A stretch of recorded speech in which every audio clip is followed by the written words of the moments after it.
हम पढ़ रहे थे बेटे dual nature of radiation. Chapter था ड्यूल नेचर ऑफ रेडिएशन।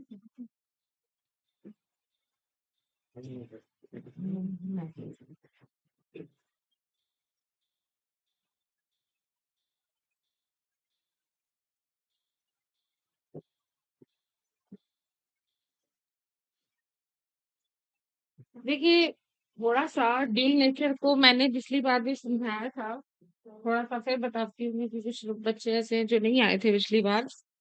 देखिए, इस तरह की एक टेबल बना देती हूँ पहले, जिससे कि आपको पहचान रहेगी। ये देखिए बेटा, इसे आप एक तरह से मॉडर्न फिजिक्स में भी ले लो, मॉडर्न फिजिक्स कह लो।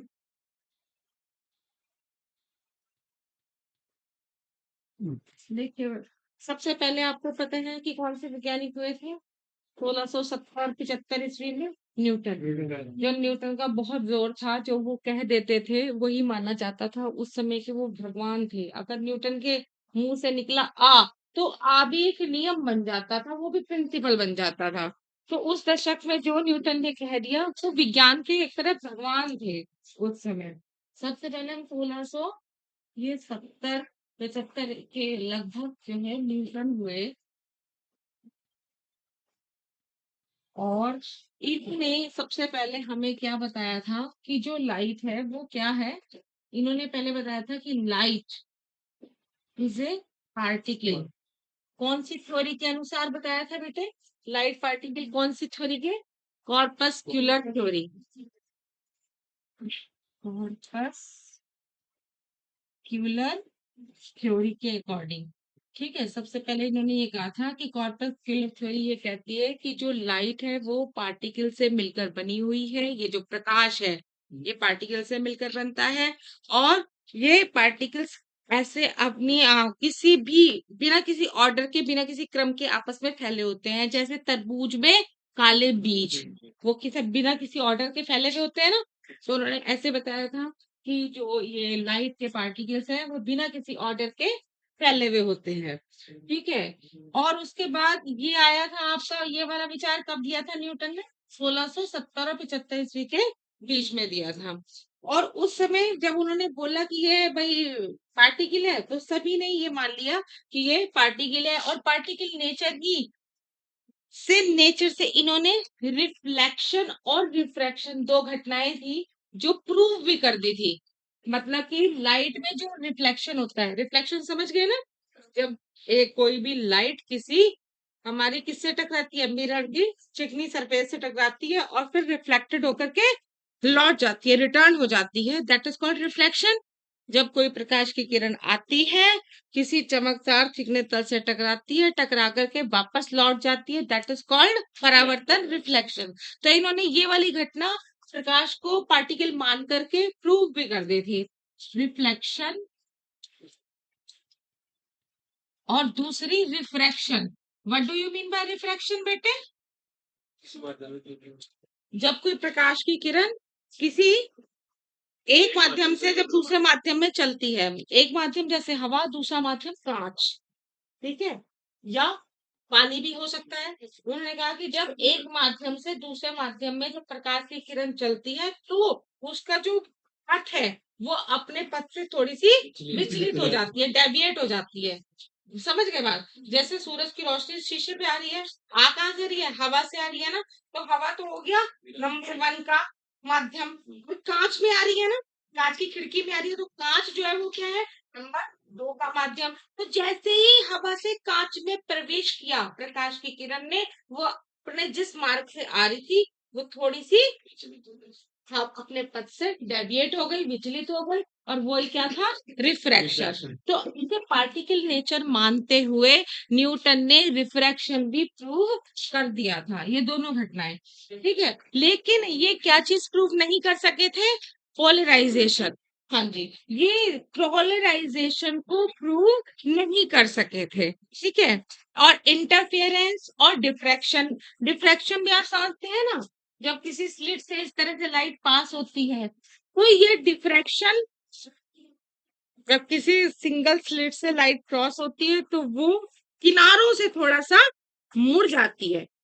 अगर आप कोई लंबी ऐसी झिर्री ले लो, उसमें से लाइट पास करो, तो लाइट ऐसे तो नहीं चलती ना बिल्कुल सीधी, जैसे ही झिर्री को क्रॉस करेगी लाइट फैल जाएगी, और जैसे ही फैलेगी इसका मतलब क्या हुआ, वो अपने किनारों से मुड़ गई, दैट इज कॉल्ड डिफ्रैक्शन। और लेकिन जो प्रूव नहीं कर सके थे वो क्या था, डिफ्रैक्शन, ये प्रूव नहीं कर सके थे, डिफ्रैक्शन और पोलराइजेशन और इंटरफेरेंस,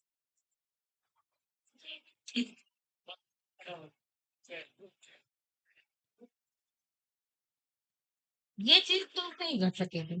ठीक है, उसके बाद देखिए बेटे, इन्हीं के लगभग 15 से 20 साल बाद एक एजेड उम्र के वैज्ञानिक हाइगेंस आए।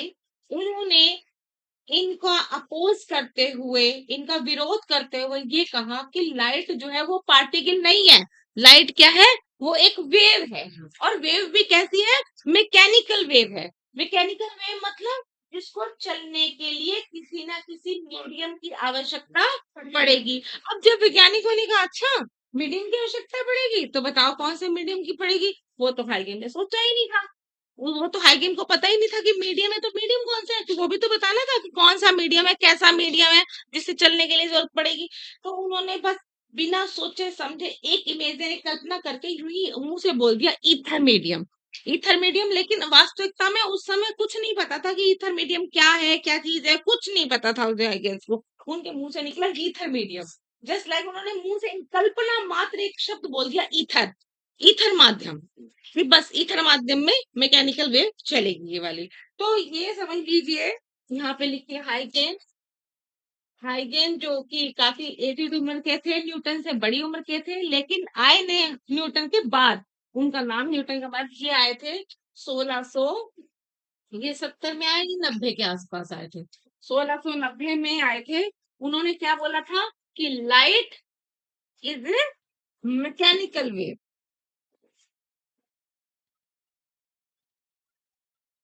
ठीक है, दूसरा इंटरफेरेंस, जब उन्होंने ये बोला कि ये वेव है, तो वेव को मानते हुए जो चीज न्यूटन नहीं प्रूव कर सके थे, इंटरेक्शन और ये आपका इंटरफेरेंस और डिफ्रैक्शन, पोलराइजेशन, ये इन्होंने प्रूव किया। आपका इंटरफेरेंस, डिफ्रैक्शन,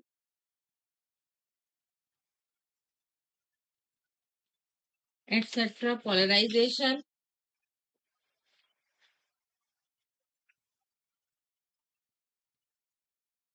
ये सब इन्होंने प्रूव किया था। ये मान लीजिए, प्रूव दैट, प्रूव दैट, इसको प्रूव किया इन्होंने। ठीक है, लेकिन अब आपको पता है कि मान लीजिए हम मार्केट में जाते हैं, मान लीजिए हमें अपनी सैंडल खरीदनी है, तो सैंडल के लिए हम क्या देखते हैं, ब्रांड। क्या चीज देखते हैं, ब्रांड देखते हैं, कि जो मार्केट में ब्रांड का नाम है तो वही चलेगा, कहते हैं ना, जो चलता है जो दिखता है वो बिकता है ना। तो उस समय ब्रांड कौन थे, न्यूटन। उस समय के ब्रांड कौन थे, न्यूटन थे। तो हाइगन कैसे चलता, इसलिए उसकी हाइगन की थ्योरी बेचारी को मानना ही नहीं, ज्यादातर ना तो पॉपुलैरिटी मिली इनको, ना ही एक्सेप्टेंस मिली, उनके सामने फेल हो गए।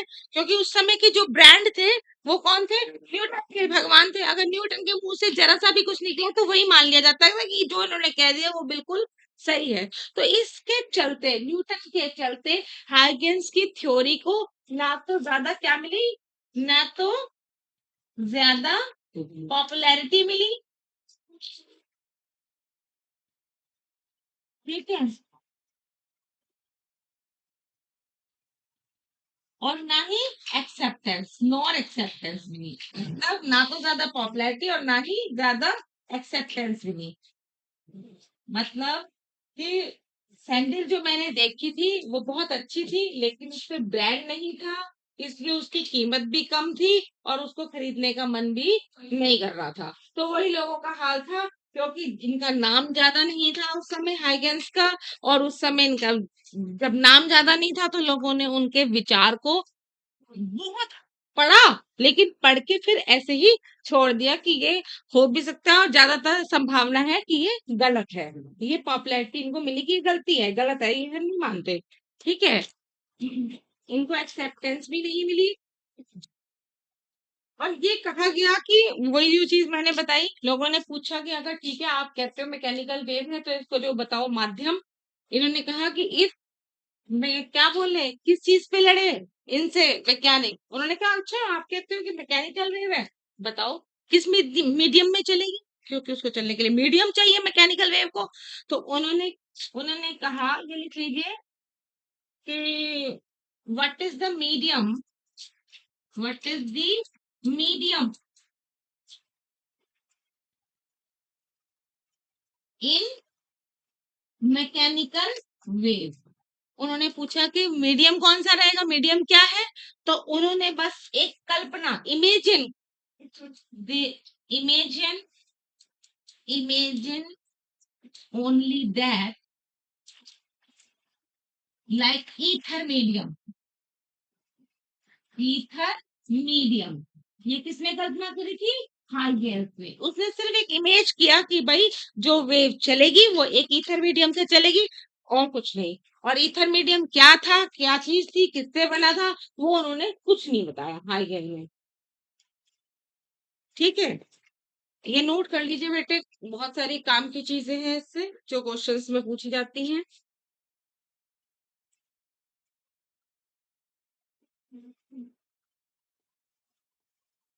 उसके बाद आए आपके लगभग 200 साल के बाद, 1690 के बाद, लगभग 1800 1801 में तो डिफ्रैक्शन वगैरह प्रूव हुआ था, लेकिन फिर 1865 में एक वैज्ञानिक आए हैं आपके मैक्सवेल, जो मैक्सवेल इक्वेशंस पढ़ी आपने इलेक्ट्रोमैग्नेटिक फील्ड्स की, 1865 में। ये हटा दो बेटे, ये सामने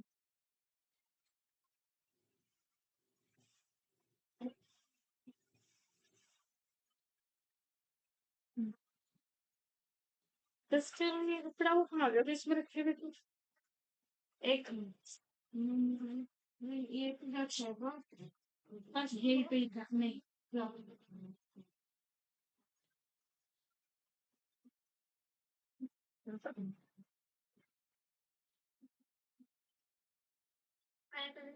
आ जाओ बेटा।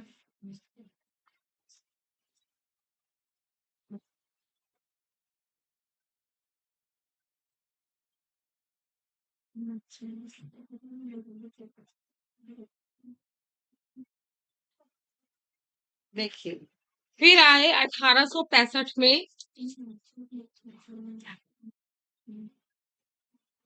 मैक्सवेल। ठीक है, मैक्सवेल ने क्या कहा था, मैक्सवेल ने किसका पक्ष लिया था, हाइगेन का। उन्होंने कहा कि हाइगेन ने ये कहा कि लाइट जो है एक मैकेनिकल वेव है जिससे चलने, भाई ऐसा था कि 200 साल हो चुके थे न्यूटन के भी। न्यूटन कब के थे, 1670 और 75 के टाइम के थे, और ये 1865 का टाइम का है बात, 200 साल बाद। तो तब तक जो है न्यूटन एक्सपायर हो चुके थे। और जब कहते हैं ना कि कोई चीज दुनिया से चली जाती है तो उसका जो जोर है वो कम हो जाता है।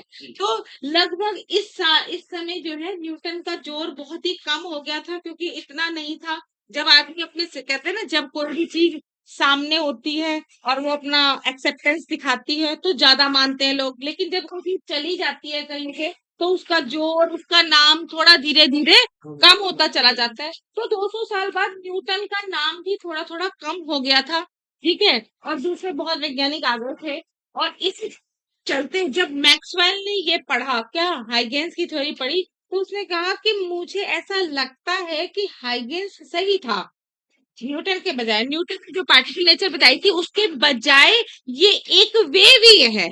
क्या चीज? लाइट, प्रकाश जो है वो एक वेव ही है। मुझे ऐसा लगता है कि हाइगेंस ने थोड़ी सी गलती कर दी बताने में। उसने ये बोला था कि वेव क्या चीज है, मैकेनिकल वेव है। मैकेनिकल वेव को चलने के लिए माध्यम की आवश्यकता होती है, लेकिन मैक्सवेल बोले कि नहीं, मुझे ऐसा लगता है कि ये एक वेव तो है but not a mechanical wave. इसे चलने के लिए किसी भी माध्यम की आवश्यकता नहीं है, बस this is a wave, this is a wave, this is not a mechanical wave.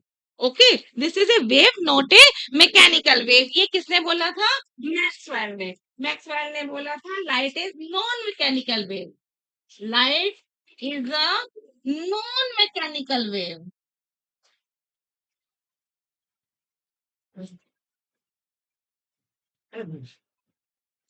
Number दो, डज नॉट रिक्वायर मीडियम, इनको किसी भी माध्यम की आवश्यकता नहीं है। Does not require any medium,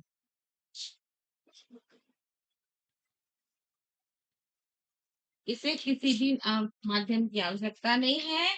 और इन्होंने जो एक नई चीज बताई थी, क्या बताया था?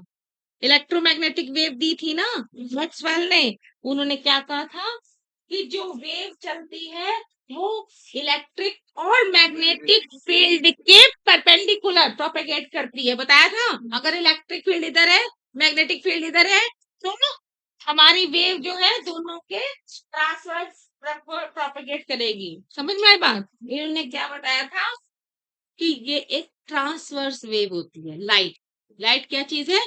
Transverse wave. ट्रांसवर्स वेव मतलब जो भी इलेक्ट्रिक और मैग्नेटिक फील्ड दोनों के परपेंडिकुलर चलती है। समझ में आई ये बात? भाई इलेक्ट्रिक फील्ड इधर है, मैग्नेटिक फील्ड इधर है, लेकिन चल इधर रही है दोनों के परपेंडिकुलर। तो ये क्या थी? Transverse wave. ट्रांस, लाइट, प्रकाश। उन्होंने क्या कहा कि light is a transverse wave. Light, ऐसे मान लो आप, light is a transverse. Transverse का मतलब समझ गए ना? परपेंडिकुलर प्रोपेगेट करना, ट्रांसवर्स वेव।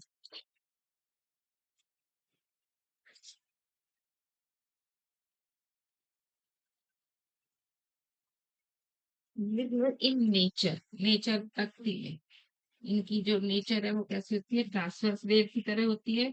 और दूसरा इन्होंने ये बताया था कि जो इसकी एनर्जी है लाइट की, वो कैसी है?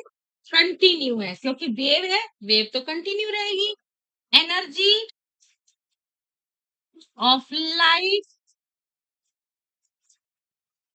Will be, yes it is, the energy of light is continue, लगातार होती है। तभी तो इन्होंने कहा कि वो वेव है। अगर वेव है तो वो लगातार रहेगी, बीच में डिस्क्रीट लेवल्स होंगे ही नहीं, टूटेगी ही नहीं। तो इन्होंने किस किस का थोड़ा सा साथ दिया था?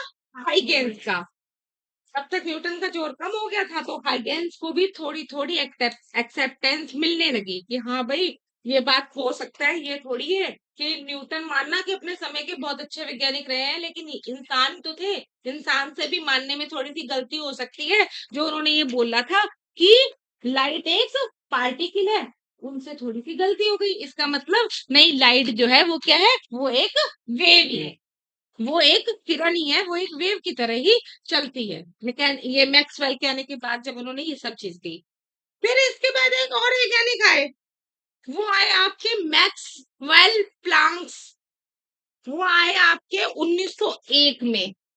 1901 में मैक्स प्लांक्स,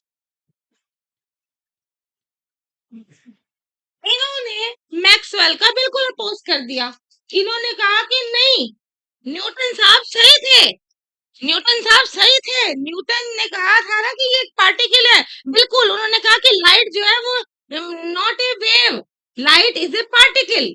जब 1901 में मैक्स ने कहा कि लाइट जो है वो क्या है? पार्टिकल है, वेव नहीं है।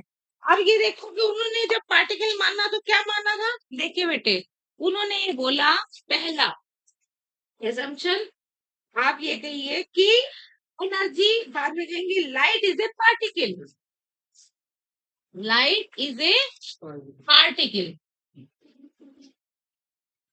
और जो इसकी लाइट, जो इसकी पार्टिकल जो है, उस पार्टिकल का नाम इन्होंने क्या दिया था, फोटोन।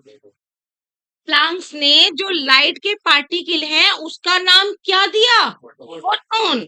उसके बाद देखिए इन्होंने कहा कि ब्लैक बॉडी रेडिएशन प्रूव किया, जो कि एक पार्टिकल से हो सकता है, सिर्फ ब्लैक बॉडी रेडिएशन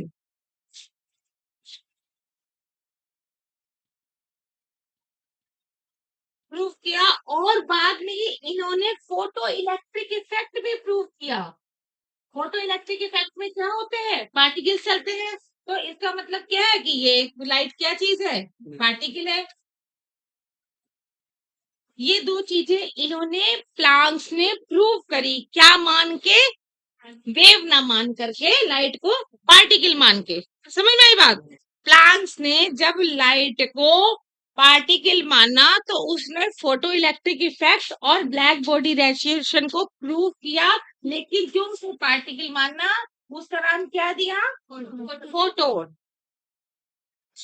और उन्होंने क्या कहा कि जो एनर्जी होती है लाइट की वो क्या होती है, लाइट की जो एनर्जी है वो कंटिन्यू है, लाइट की बल्कि कंटिन्यू नहीं, बल्कि आप इसे बोलिए क्वांटाइज्ड, क्वांटाइज्ड मतलब पैकेट में चलने वाली, क्वांटा। उन्होंने कहा कि एनर्जी ऑफ लाइट, यानी लिख लीजिए, energy of light is quantized, quantize समझ गए, जिसमें, यस मैम, जैसे एक क्वांटा, दो क्वांटा, तीन क्वांटा, क्वांटा में एनर्जी के packet, energy of light is quantized, इन्होंने कहा था ये वाली बात, प्लांक्स ने। और वो क्वांटा कितना दिया था, एक क्वांटा कितने के बराबर दिया था, एनर्जी ऑफ ए फोटोन, ये बताया था इन्होंने, एच न्यू के बराबर।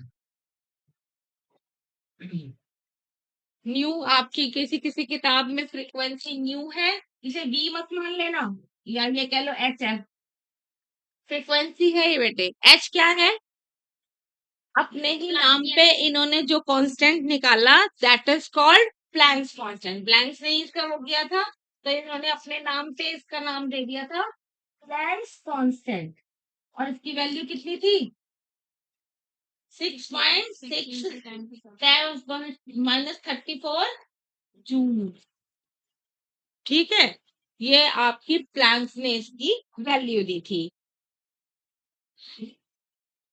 और इन्होंने जो बेटे इसे ही पार्टिकल मानते हुए एक और भी प्रूव किया था, आपका कॉम्पटन इफेक्ट,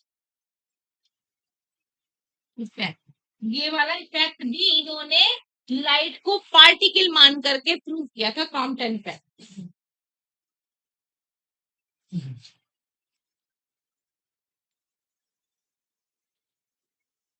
तो क्या हुआ कि भाई आधे वैज्ञानिक तो उस समय क्या मान रहे थे कि ये एक वेव है, मैक्सवेल ने क्या बोल दिया था कि ये वेव है, कौन से सन में, 1865 में।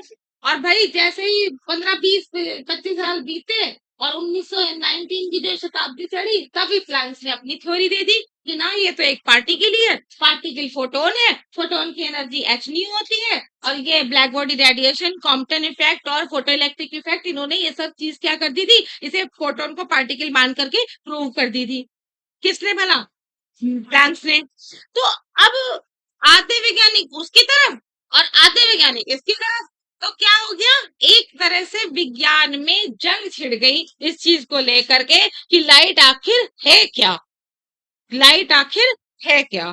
तो बेटा जब एक इसके बाद जब ये सब चीजें चल रही थी, तो एक साइंटिस्ट हुए हैं, दी ब्रॉगली, ब्रॉगली साइंटिस्ट हुए हैं 1923 में, लगभग 20-22 साल बाद, जब प्लैंक्स ने अपनी थ्योरी दी, 20-22 साल बाद इनके दीप ब्रॉगली साहब आए और वो बीए कर रहे थे हिस्ट्री से, लॉ से।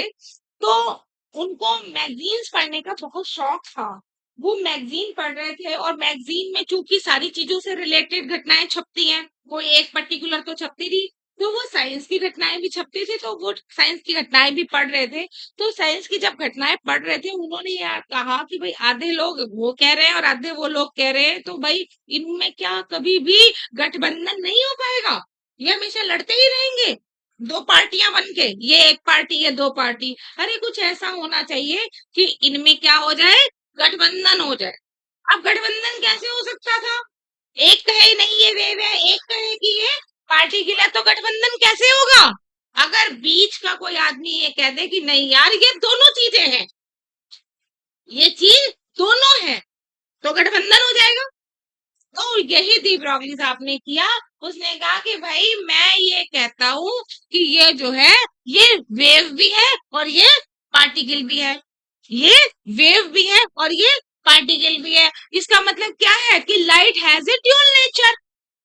ड्यूल मतलब दोहरी। ये वेव की भी नेचर रखती है और ये पार्टिकल की नेचर भी रखती है। अब वो भाई क्या था, उनकी कल्पना ही तो थी, मानना ही तो था कि किसी तरह से इनकी दोनों का गठबंधन करा दिया जाए, दोनों दलों का। तो उन्होंने सिर्फ एक कल्पना दी थी कि, लेकिन वो इसको प्रूव नहीं कर सके थे।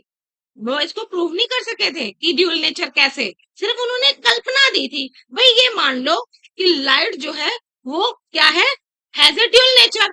क्यों लड़ रहे हो किसी चीज पे?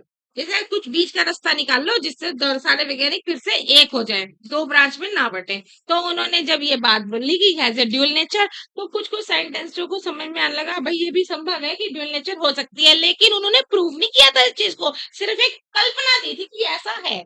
भाई कहने को मैं कुछ भी कह सकती हूँ। सबसे पहले एरोप्लेन जब नहीं बना था, तो क्या कल्पना हुई थी कि इंसान भी उड़ करके यहाँ से दूसरी जगह जा सकता है, सिर्फ कल्पना ही तो थी उड़ने की। उसके बाद साइंटिस्टों के द्वारा एरोप्लेन की खोज हुई, एरोप्लेन बना, फिर एरोप्लेन से आज आप यहाँ से बैठ के कहीं पे भी उड़ के जा सकते हो, है ना? तो सबसे पहले क्या होती है? कल्पना। तो कल्पना क्या होती है? Imagination is most important then knowledge. जो इमेजिनेशन है वो मोस्ट इंपॉर्टेंट होती है बेटे, नॉलेज से ज्यादा।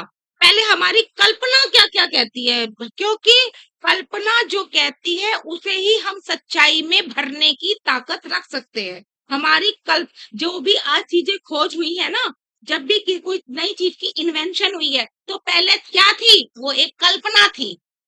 पहले क्या थी उस चीज की? भाई आज जितनी भी चीजों की हम खोज करते हैं, पहले कल्पना आती है, उसी के बाद तो उस पे वर्क होता है और वर्क होने के बाद उसकी खोज होती है। तो वही थी पहले उनकी जो कल्पना हुई, उन्होंने ड्यूल नेचर बोला। ये हो गया बेटे।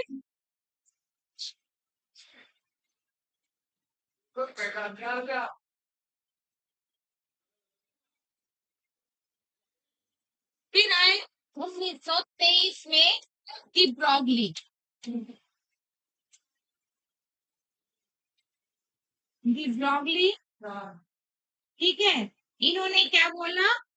Light has dual nature.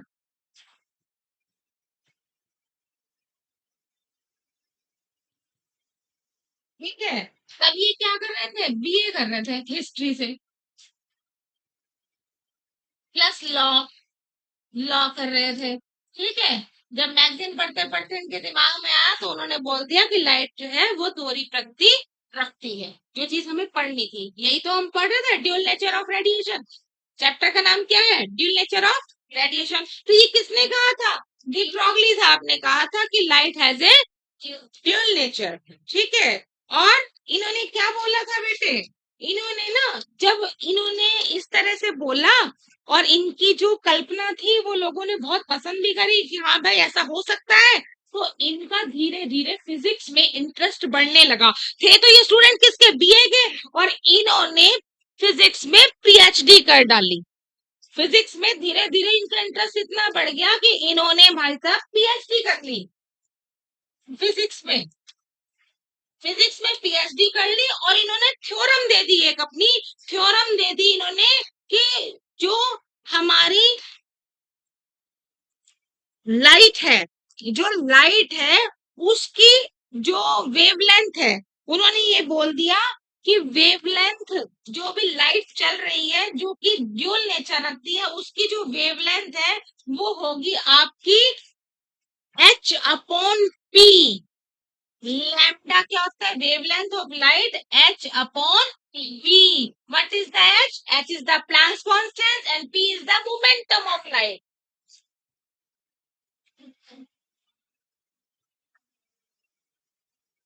लेकिन जो इनकी पीएचडी थी वो कैसी थी? एक्सपेरिमेंटली नहीं थी, केवल थ्योरेटिकल थी। कैसी थी? थ्योरेटिकल। थ्योरेटिकल में क्या होता है कि हम एक कल्पना से कोई भी चीज दे सकते हैं। उन्होंने ये वाला जो फॉर्मूला है वो अपनी कल्पना से दिया था, सिर्फ सोच के कि जो उसकी वेवलेंथ होगी लाइट की वो कितनी होगी? h अपॉन p होगी। लेकिन वो इसे एक्सपेरिमेंटली प्रूव नहीं कर पाए थे। उन्होंने जो थ्योरम दी थी वो बस ये दी थी ऑरली, एक सोच के हिसाब से कि जो भी मुझे लग रहा है कि जो लाइट होगी जो ड्यूल नेचर रखेगी उसकी जो वेवलेंथ होगी वो होगी lambda is equal to h upon p। h क्या होगा? प्लैंक्स कांस्टेंट होगा, और p क्या होगा? लाइट का मोमेंटम होगा, जो उन्होंने ये बोला था। ठीक है, अब आप इसमें ये लिख लीजिए। ये हो गया ना बेटे?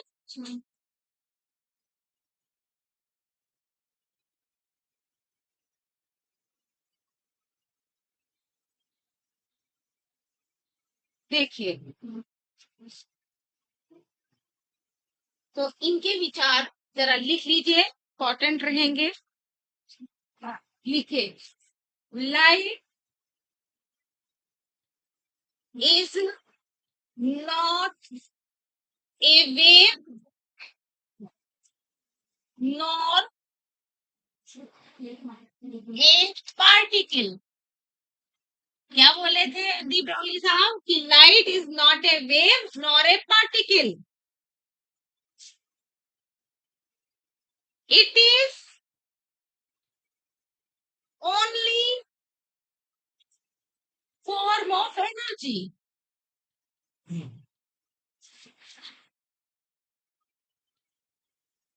which sometimes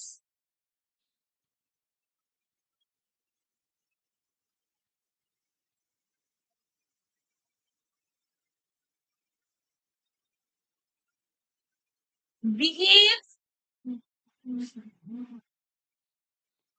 as a particle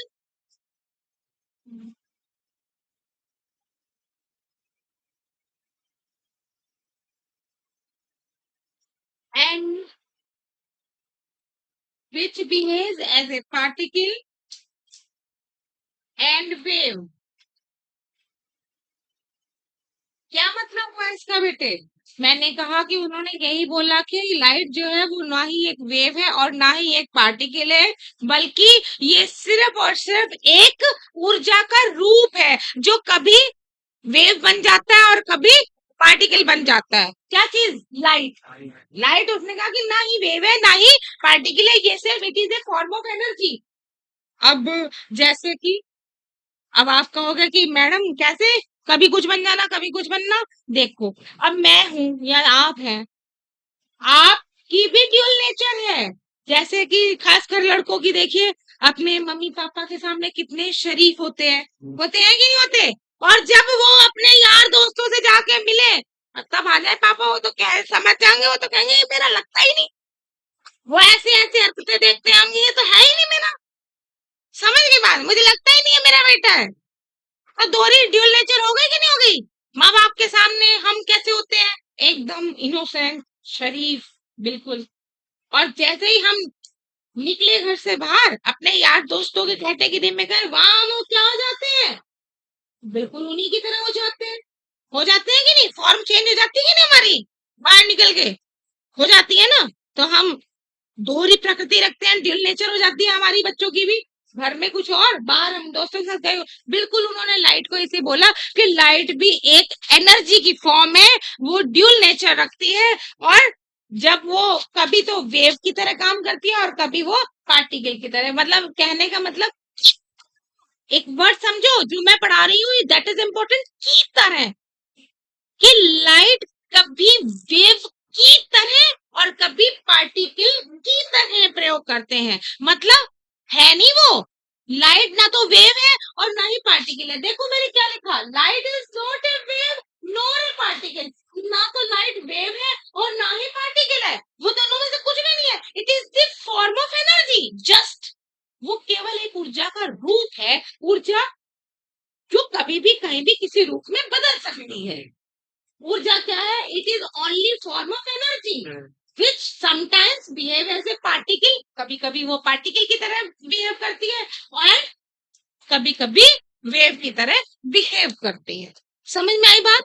ये दी ब्राउनली साहब की कल्पना थी जो उन्होंने अपनी थ्योरम में बोला कि वो पार्टिकल और वेव कुछ नहीं है। लाइट तो एक एनर्जी की रूप है, एक ऊर्जा है। वो अपना जो है वो कभी अपनी अकॉर्डिंग टू परिस्थितियों के अनुसार कभी वो किसी तरह हो जाती है, वेव की तरह हो जाती है, और कभी वो पार्टिकल की तरह हो जाती है। तो अब उन्हें ये भी बताना था कि वो पार्टिकल कब हो जाती है और वेव कब हो जाती है। तो उन्होंने ये कहा कि वेव तो वो हो जाती है, देखिए बेटा, उन्होंने ये बोला कि एवरी मैटर, ये हो गया ड्यूल नेचर। और जब हम शरारती बच्चों के साथ रहते हैं तो शरारतें करते हैं, है ना? समझ में आई बात? और जब हम शरीफ के साथ रहते हैं तो हम शरीफ की तरह व्यवहार करते हैं। तो ठीक उन्होंने कहा कि ये लाइट भी जो पार्टिकल नेचर है ना, पार्टिकल नेचर जो है पार्टिकल के साथ ही शो करेगी।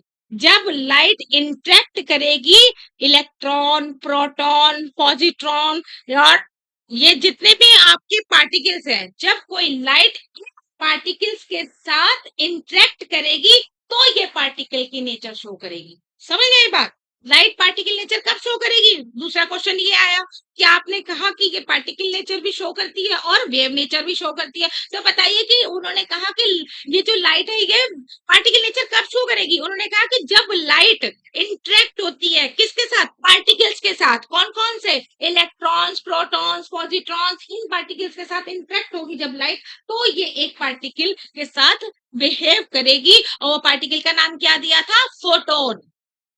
वो तो पहले से ही पता था, वो प्लैंक्स ने दे दिया था। डी ब्रैगली ने क्या बोला था कि ये पार्टिकल के साथ जब इंटरेक्ट करेगी तब पार्टिकल नेचर शो करेगी। समझ में आई बात? तो इन्होंने लिख लीजिए यहाँ पे, लिखिए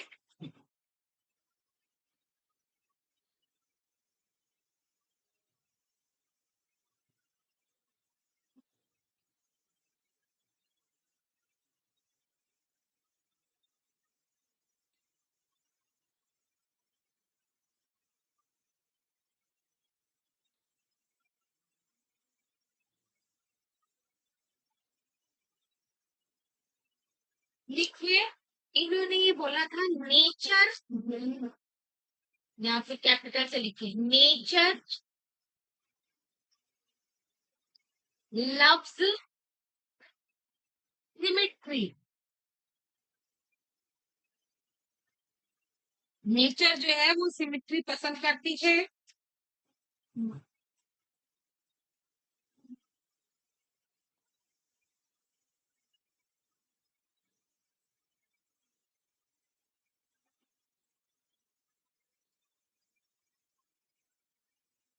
I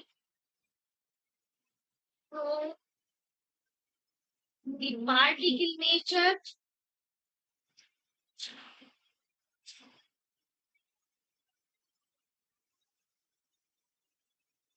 only when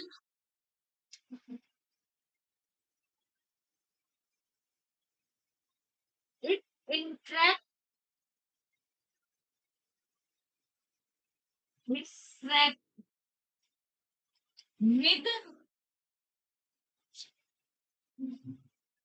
electron, proton, positrons,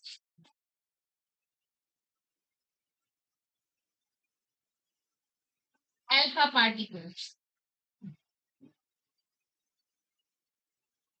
ये लिख लीजिए, लाइट शो करती है particle nature only when it interacts with electrons, protons, positrons, just like alpha particles।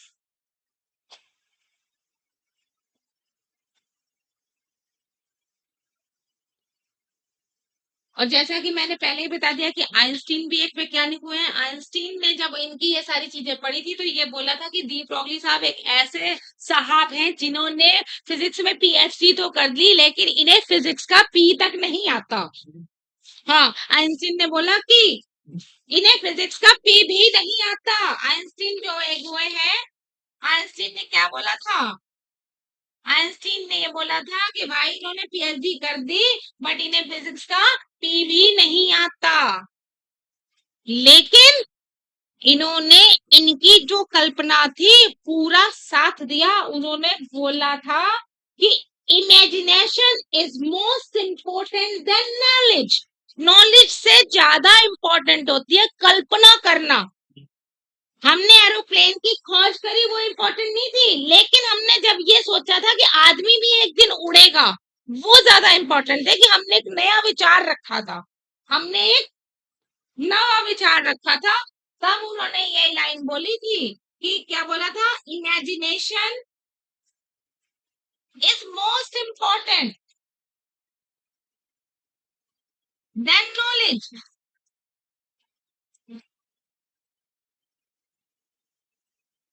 मतलब समझ में आई बात?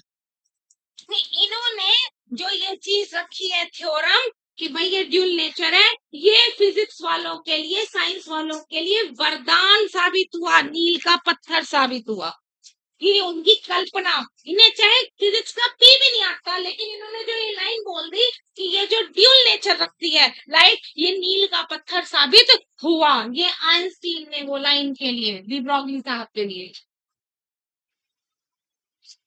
उसके बाद 1927 में एक वैज्ञानिक हुए बेटे, डेविसन एंड जर्मर।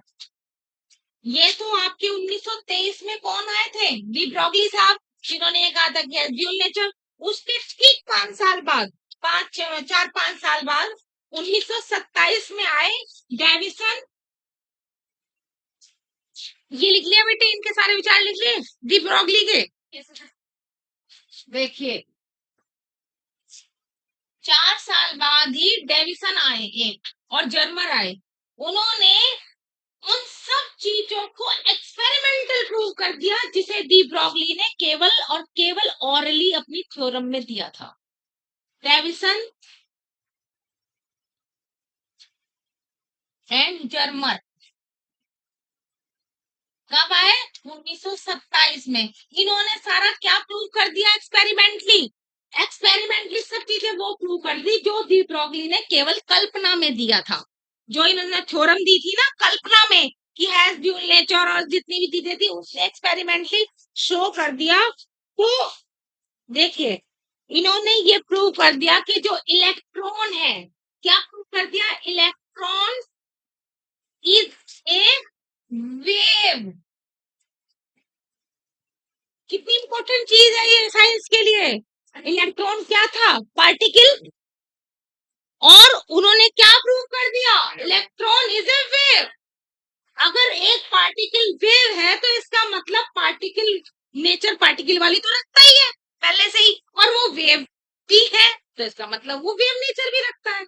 समझ में आई बात? डेविसन और जर्मन ने इनको अमल जामा पहना दिया। आमला जामा किसे कहते हैं? कि सोच को एक्सपेरिमेंटली लाके कर जो प्रूव कर खड़ा कर दिया। जैसे कहते हैं ना, पहले उड़ने की कल्पना करी और उन्होंने एरोप्लेन बना के खड़ा कर दिया कि इलेक्ट्रॉन इज ए वेव। उन्होंने शो कर दिया इलेक्ट्रॉन इज ए वेव कि इलेक्ट्रॉन जो है पार्टिकल तो है ही है, उसके साथ साथ क्या बता दिया, क्या शो कर दिया कि वेव। इसका मतलब पार्टिकल तो था ही और वो साथ में वेव भी हो गया। वेव भी हो गया तो मतलब उसकी दोनों वाली प्रकृति उसमें शो हो गई। अब जब शो हुई तो देखिए इस चीज पे इन्होंने प्रूव किया।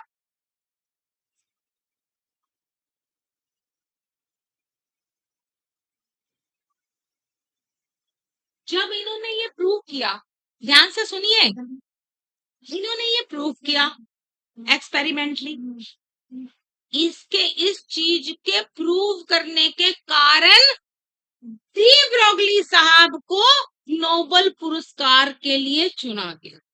इनके इस चीज के प्रूव करने के कारण डी ब्रोगली साहब को, जिन्होंने ये कल्पना की थी कि पार्टिकल एक वेव भी है, मतलब पार्टिकल जो है बोथ नेचर रखता है, इसको इनको डी ब्रोगली साहब को इसके प्रूवमेंट के बाद क्या मिला? ये नोबेल पुरस्कार। ब्रोगली साहब को मिला नोबेल पुरस्कार, नोबेल प्राइज। किसके बाद?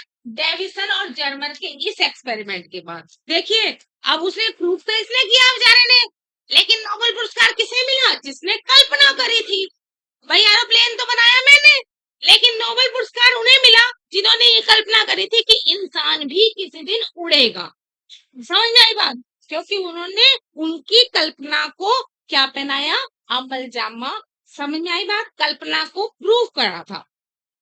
समझ में आ रही बात? नोबेल पुरस्कार किसको मिला? डी ब्रोगली साहब को, कि भाई उन्होंने बोला था हैज ड्यूल नेचर।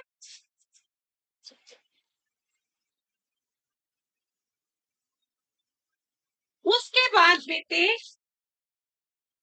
आपके एक वैज्ञानिक आए हैं, जेपी थॉमसन। पढ़े हैं किसी ने? कौन है JP Thomson? Who is JP Thomson? बताइए, किसी ने पढ़ा है? साइंस की मैगजीन्स पढ़ते हैं कभी? Who is the JP Thomson? JP Thomson is son of the J Thompson.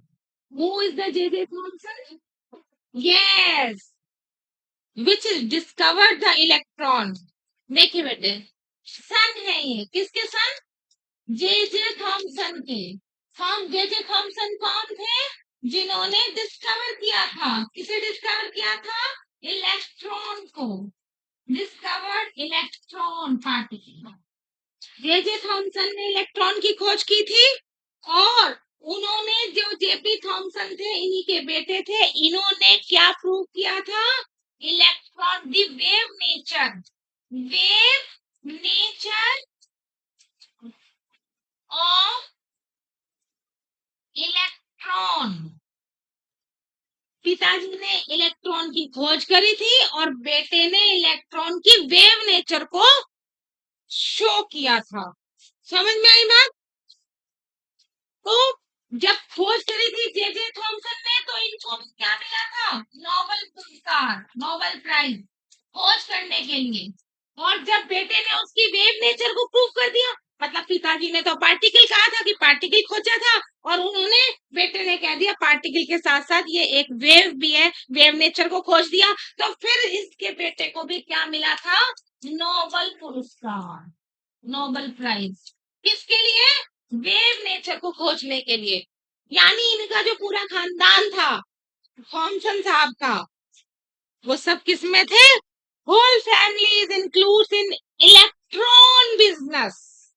Electron business में पूरी की पूरे बिजनेस इनकी फैमिली इन्वॉल्व थी। पिताजी ने इलेक्ट्रॉन की खोज की थी, बेटे ने आगे इलेक्ट्रॉन की वेव नेचर को प्रूव कर दिया, तो वो जो है सारी पीढ़ी दर पीढ़ी इलेक्ट्रॉन में ही घुस गए, सब इलेक्ट्रॉन बिजनेस में ही शामिल हो गए। समझ में आई बात? क्लियर?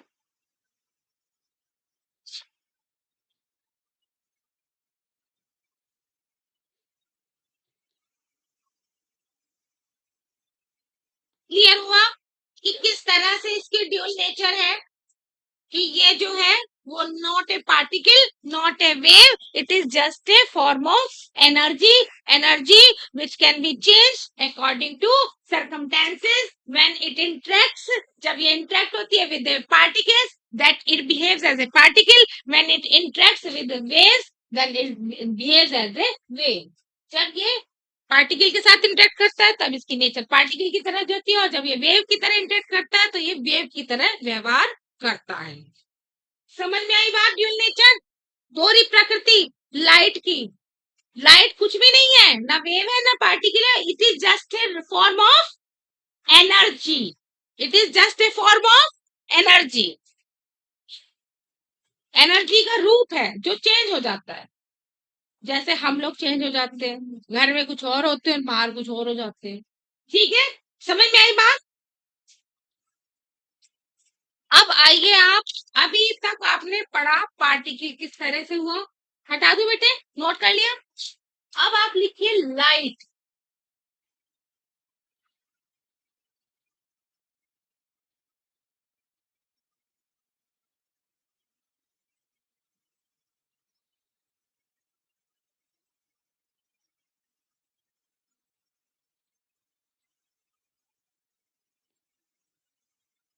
लाइट क्या होता है? लाइट, लाइट क्या है? इट इज ए जस्ट एक एनर्जी, एनर्जी है लाइट। देखिए, बस अब इसका बिहेवियर है, कब कौन सा बिहेवियर शो करता है। देखिए बेटे, बस लाइट लिखिए, लाइट बिहेव्स एज ए रे। कब एक रे की तरह काम करता है? लैम्डा ऑफ लाइट, यानी जब प्रकाश की वेवलेंथ बहुत ही छोटी होती है, लेंथ ऑफ ऑब्जेक्ट, वस्तु की लंबाई की तुलना में। समझ गए बात? लाइट एक रे की तरह बिहेव करती है कब? जब लाइट की वेवलेंथ बहुत ही छोटी होती है। वेवलेंथ क्या बताया था? मेरी इस तरह से चलना, कितनी दूरी मैं एक कदम में तय करती हूँ। समझ में आई बात? जैसे ये है लाइट ऐसे, तो ये क्या बताया था मैंने आपको बेटे? इसके बीच की दूरी, या फिर यहाँ से यहाँ तक की दूरी, क्या बताया था मैंने? लैम्डा बताया था ना। जैसे मैं 4 कदम में यहाँ से यहाँ तक तय करती हूँ, तो एक एक कदम में मेरी जो चली गई दूरी है, वो मेरी एक कदम में चली गई दूरी क्या है? लैम्डा। इसी तरह से मान लीजिए ये वेव ऐसे जाती है, फिर ऐसे जाती है, फिर ऐसे जाती है, और फिर ऐसे जाती है। 4 कदम, एक कदम, दूसरा कदम, तीसरा कदम, और ये चौथा कदम। पहले कदम में दूरी लैम्डा, फिर दूसरे कदम की दूरी लैम्डा, फिर तीसरे कदम की दूरी लैम्डा, और फिर चौथे कदम की दूरी लैम्डा। क्लियर? समझ में आई बात? वेवलेंथ, वेवलेंथ समझे? तो उसने क्या कहा कि कब लाइट बिहेव करती है रे की तरह? जब इसकी वेवलेंथ, किसकी? लाइट की, प्रकाश की जो तरंग दैर्घ्य है बहुत ही छोटी हो। किसकी किसकी तुलना में? ऑब्जेक्ट की तुलना में, जिस पे पड़ रही है। मान लीजिए ये आपकी बहुत बड़ी, ये आपका बोर्ड है, ठीक है, और मैं इस पे एक लेजर लाइट मार रही हूँ। क्या मार रही हूँ? लेजर लाइट, कोई भी लाइट मार रही हूँ, ठीक है, जस्ट नॉट ए लाइट। और लेजर की तो वेवलेंथ बहुत ज्यादा होती है। बहुत सिंपल सी कोई लाइट मार रही हूँ जो बहुत छोटी सी आ रही है यहाँ पे। तो अब आप बताइए कि इसकी जो वेवलेंथ है बहुत छोटी है, इसकी लाइट की वेवलेंथ, समझ रहे हो, बहुत जो छोटी वेवलेंथ की है, और वो मैंने इस पे डाली बोर्ड पे। तो इस बोर्ड की जो एल है, that is very very long, बहुत लंबा है इसकी तुलना में। तो तब क्या हो जाएगा बेटे? जब इसकी तुलना में बोर्ड की जो लेंथ है बहुत ज्यादा है, तो तब ये जो प्रकाश किरण आ रही है वो एक रे का काम करेगी। किसका काम करेगी? रे का। ये जो डॉट है, प्रकाश का डॉट है, इतना सा प्रकाश का डॉट बिहेव्स एज ए रे, मतलब एक किरण के रूप में आ रही है। समझ में आई बात? रे क्या? किरण के रूप में।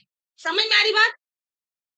किरण बहुत बड़े के सामने जब छोटी सी ऐसी मारी, यहाँ स्पॉट की तरह लाइट पड़ी, तो वो कैसे काम करेगी? रे की तरह। लाइट बिहेव्स एज ए रे, ठीक है। अब आइए कि लाइट वेव की तरह कब बिहेव करती है? वेव की तरह। देखिए उसकी सेकंड कंडीशन है बेटे, सेकंड कंडीशन लिखिएगा आप। Light behave, second condition, light behaves as a wave कब? जब lambda of light is just equal, मतलब लगभग पूरी तो नहीं, लेकिन लगभग जब इक्वल होती है, एल इज दी, यहाँ पे छोटा डाल दीजिए, ऑब्जेक्ट।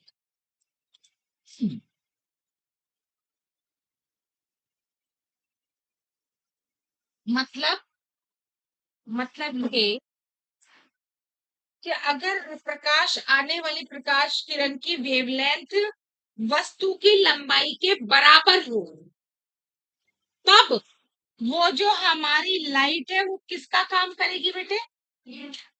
वेव का। अब आप कहो मैडम ये कैसे है? तो देखो,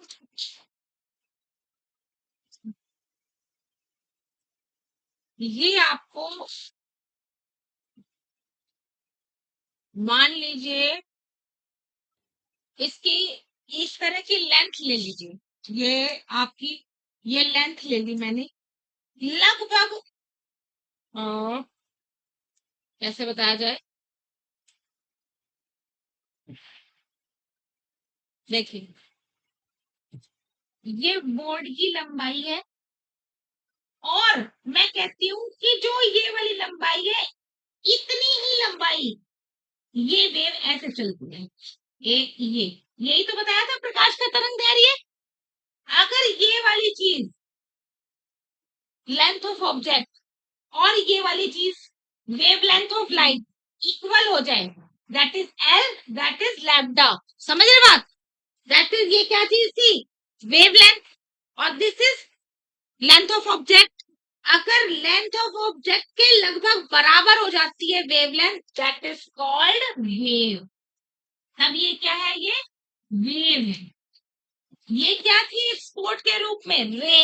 एक किरण थी, ये क्या चीज बन गई? रे। क्योंकि ये जो लेंथ ऑफ ऑब्जेक्ट है, ये किसके बराबर हो जाए? लैम्डा, तो प्रकाश की तरंग दैर्घ्य के बराबर। उस समय ये रे ना रह करके क्या बन जाती है? वेव। इस समय ऐसे चलने वाले को हम क्या कहते हैं? वेव। समझ में आई बात? अगर प्रकाश एक डॉट के रूप में इस तरह से आ रहा है, वो क्या है? किरण। और ये क्या है? ऑसिलेटिंग होती है वेव्स। ये आपकी तरंगे, तरंग। किरण और तरंग में अंतर समझे? किरण क्या है? एक लाइट की स्पोर्ट के रूप में, और तरंग क्या होती है? इस तरह ऑसिलेटिंग, दोलित्र करने के रूप में जो होती है वो कहलाती है तरंग, वेव।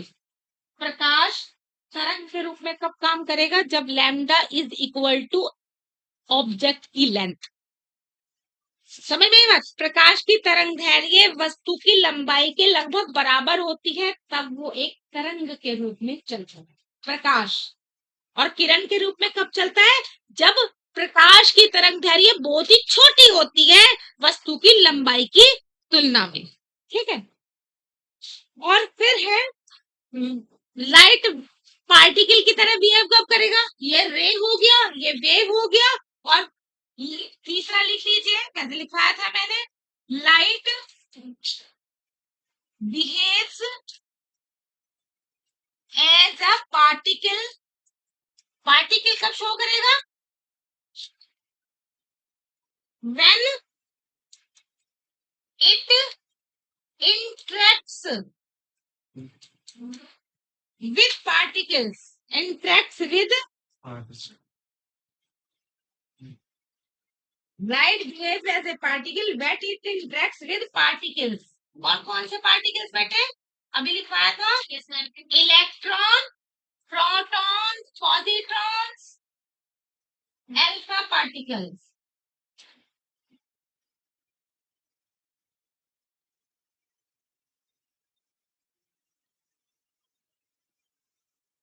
ये पार्टिकल नेचर कब शो करेगा? तीसरा, light behaves as a particle but when it interacts with particles, electrons, protons, protons. समझ में आई बात? ये तो मैंने अभी आपको पहले ही बताई थी। तो ये तीनों नेचर्स मैंने इसकी बता दी कि कब लाइट रे बन जाएगी, कब लाइट वेव बन जाएगी, और कब लाइट पार्टिकल बन जाएगी। समझ में आई बात? तीनों चीजें आ गई।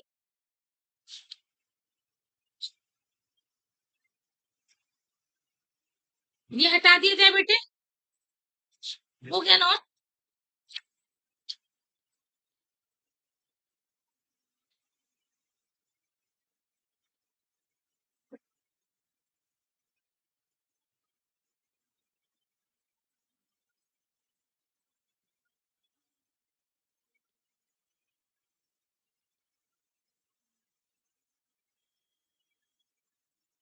देखिए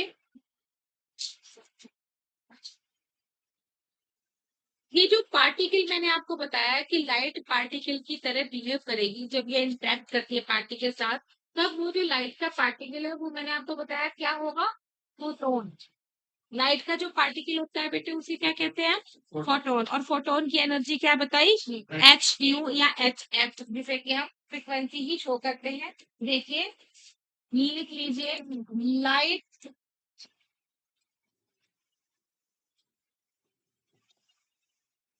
light is a collection, light जो है वो कलेक्शन है बेटे ऑफ टीनी पार्टिकल्स,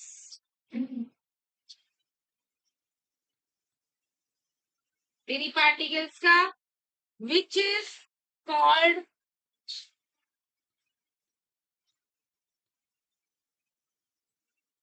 फोटोन, जो क्या कहलाता है? फोटोन कहलाता है।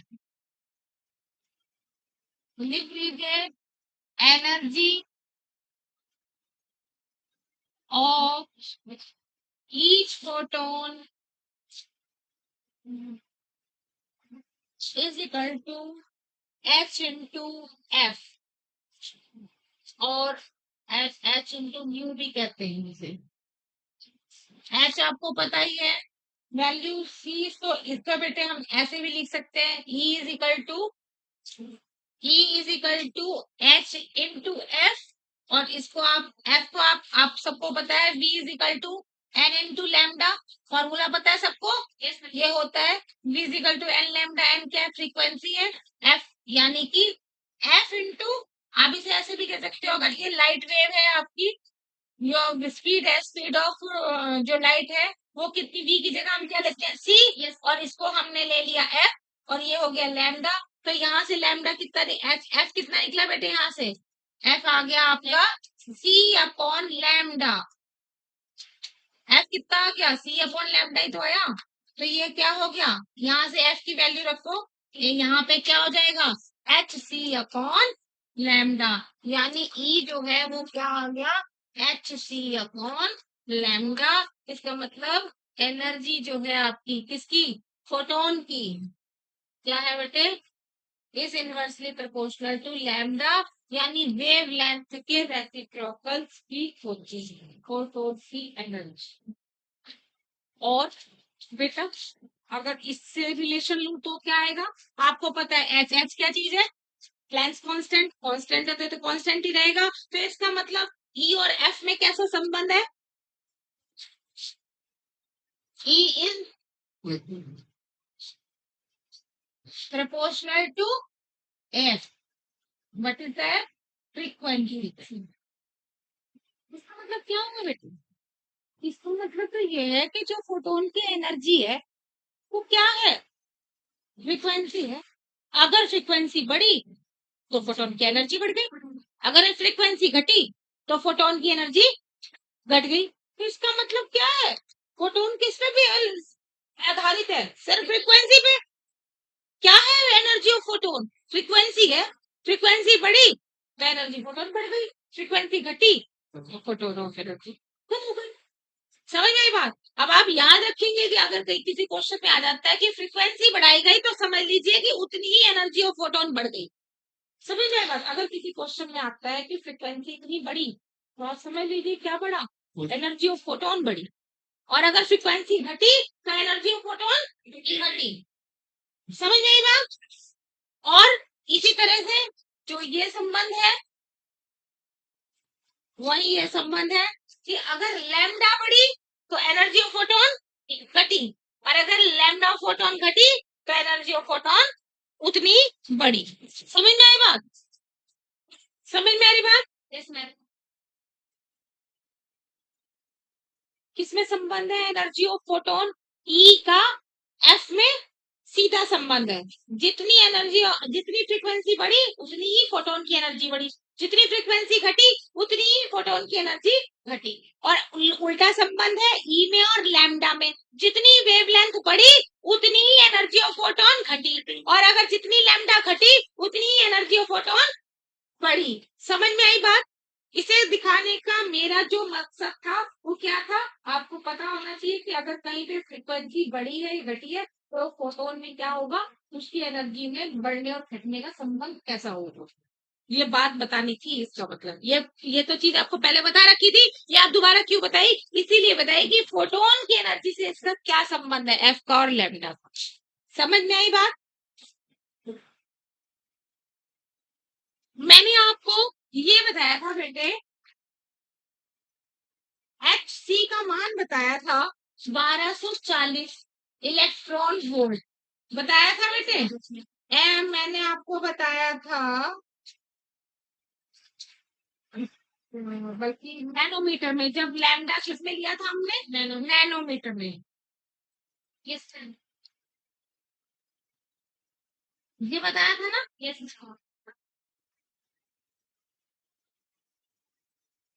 एक मैंने आपको बताना है एसआई यूनिट में। एसआई यूनिट में बेटे अगर मीटर में दे रखा हो लैम्डा, तब क्या होगा?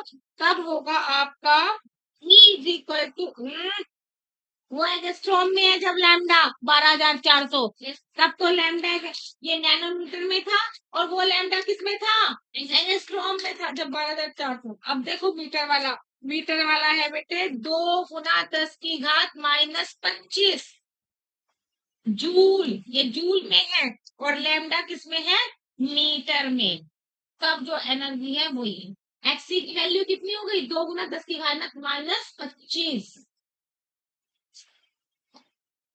और वो 12,400 वाला कब था? एंगस्ट्रॉम में था, तब ये था E इज इक्वल टू 12,400 बटे लैम्डा इन एंगस्ट्रॉम। ये तीनों होने चाहिए। ये मीटर में है, एसआई यूनिट्स में।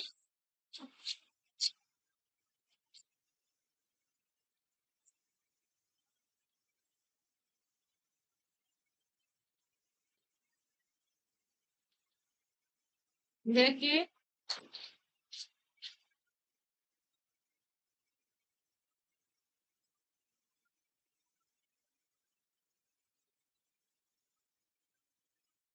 इसके लिए बेटे जरा 2 लाइनें लिखवाऊंगी मैं, ताकि आपको याद रहे। ये हो गया बेटे?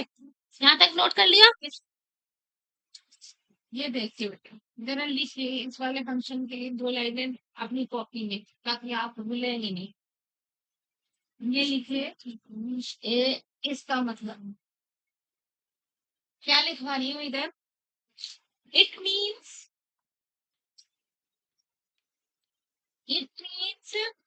फ्रीक्वेंसी increases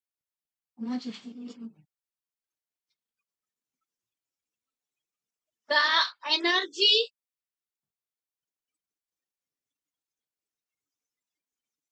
of photon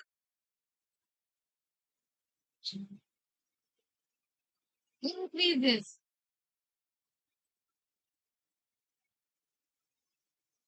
और frequency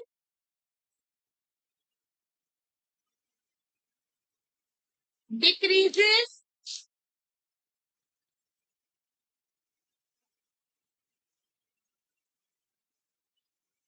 the energy, then the energy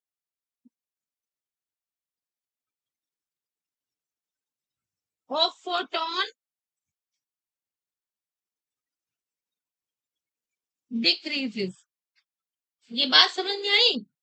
जो मैंने यहाँ लिखा है, बोला था कि अगर फ्रीक्वेंसी बढ़ती है तो एनर्जी ऑफ फोटोन भी इंक्रीज होती है, अगर फ्रीक्वेंसी डिक्रीज होती है तो एनर्जी ऑफ फोटोन भी डिक्रीज होती है। ये मैंने लिखवाया है इसको, इसका मैंने बताया कि मैं लिखवा रही हूँ इसको इसमें।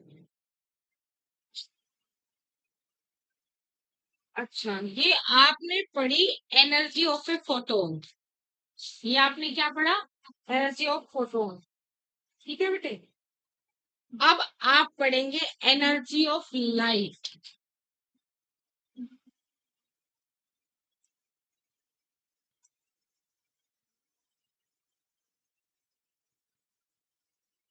देखिए बेटे,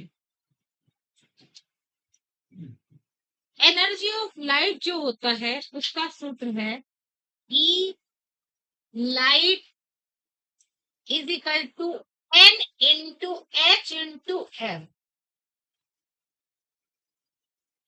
और जो एनर्जी ऑफ फोटोन था वो क्या था, H इंटू एफ। ये क्या है, N into H into F. ये क्या चीज है, N क्या चीज है, N is the number of photon. समझ में आई बात? देखिए बेटे, फोटोन में और लाइट में डिफरेंस है। फोटोन एक है अपने आप में, उसकी एनर्जी एच न्यू है या एच एफ है, लेकिन जो लाइट है वो क्या है, बहुत सारे फोटोनों का एक बंडल है। उसमें संभव है कि एक फोटोन भी हो और उसमें संभव है कि 100 फोटोन भी हो। समझ में आई बात? जो लाइट है वो क्या है, इस फोटोनों का एक बंडल है। लाइट क्या चीज है, एक बंडल, फोटोनों के बंडल के रूप में लाइट चलती है। फोटोनों का एक बंडल है। अब उसमें नंबर ऑफ फोटॉन्स कितने होंगे बंडल में, वो क्या है, एन, नंबर ऑफ फोटॉन्स, वो है लाइट। एनर्जी ऑफ लाइट क्या है, N into H into F, यानी कि एक एनर्जी, एक फोटोन की एनर्जी तो एच एफ हो गई, और साथ में मैंने एन से गुणा कर दी, तब वो क्या है, एनर्जी ऑफ लाइट। समझ में आया अंतर भाई? फोटोन की एनर्जी क्या थी, H into F.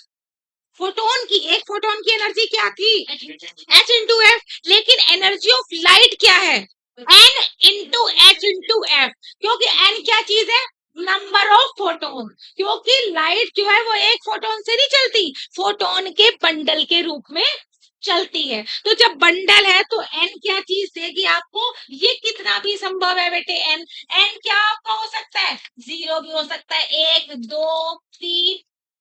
This is quantized not a fraction. Fraction मतलब ये आधी नहीं हो सकता। ये बंडल जो है, जो फोटोन है, जो फोटोन, जो फोटोनों को जो बंडल है उसमें जो एन है, नंबर ऑफ फोटोन्स है, वो कितने हो सकते हैं, एक भी ना हो तो 0 हो सकता है, एन एक भी हो सकता है। जब एक होगा तब एनर्जी ऑफ लाइट कितनी होगी, जब एक फोटोन होगा, अगर किसी बंडल में एक फोटोन है तब एनर्जी ऑफ लाइट कितनी होगी भाई, तब एनर्जी ऑफ फोटोन कितनी हो जाएगी, एच एम। उस कंडीशन में जब आपका एक फोटोन है तो एनर्जी क्या कहलाएगी, मिनिमम। जब नंबर ऑफ फोटोन एक होगा तो वो एनर्जी क्या कहलाएगी, मिनिमम। तो E minimum is equal to H to F. समझ में आई बात? मिनिमम एनर्जी क्या कहलाएगी, लाइट की, लाइट की मिनिमम एनर्जी क्या कहलाएगी, एच इंटू एफ, या इसे आप क्या कह सकते हो, एक फोटोन की ऊर्जा। तब नंबर ऑफ फोटोन एक है ना, अगर यहाँ पे नंबर ऑफ फोटोन 2 हो जाते तो क्या हो जाती है एनर्जी ऑफ लाइट, 2 एफ।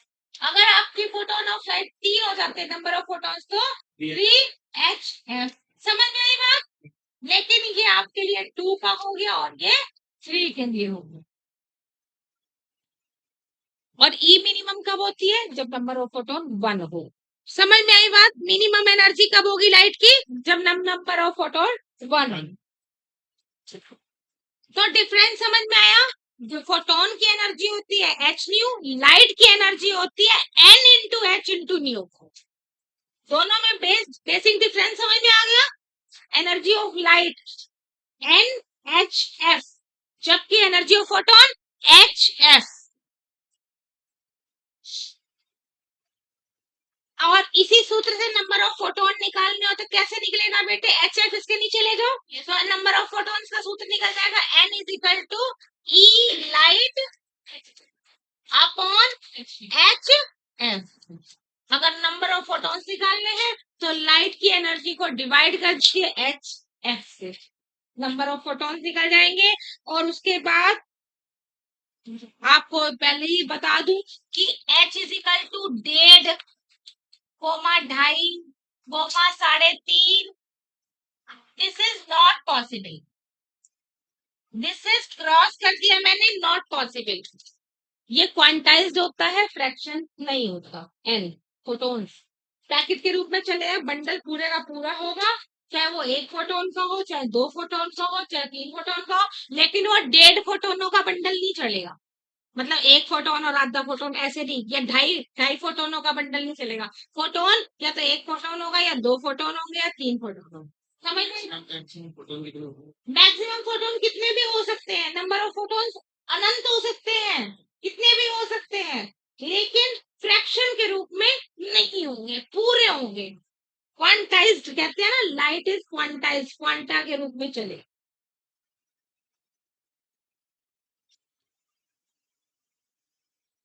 ये हो गया बेटे, ये हो गया। अब मैं आपको एक चीज बता रही थी, मैंने आपको इलेक्ट्रोमैग्नेटिक वेव में स्पेक्ट्रम ऑफ लाइट पढ़ाया था, ध्यान है? और मैंने ये कहा था कि उसको लैम्डा के बढ़ते हुए क्रम में याद कर लेना, फ्रीक्वेंसी और लैम्डा के बढ़ते हुए क्रम में, घटते हुए क्रम में, वो फ्रीक्वेंसी की रेंज लिखवाई थी। याद आया कुछ? स्पेक्ट्रम ऑफ, सबसे लास्ट उसमें पढ़ा था स्पेक्ट्रम, कहीं है, कहीं लिखा हुआ पाया? स्पेक्ट्रम ऑफ इलेक्ट्रोमैग्नेटिक वेव्स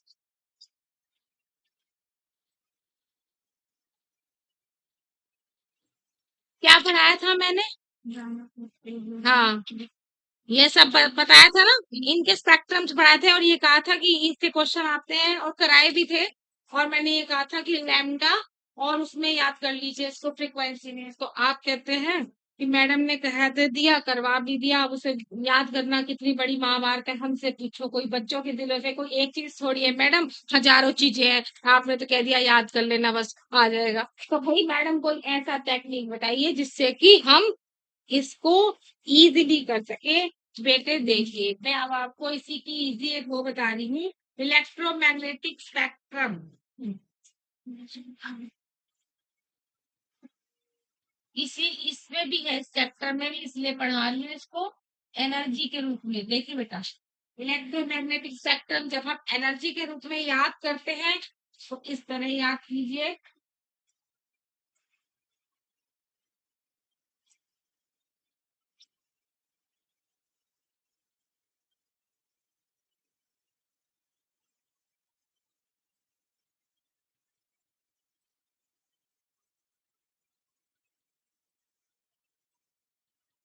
इसका मतलब समझ गए?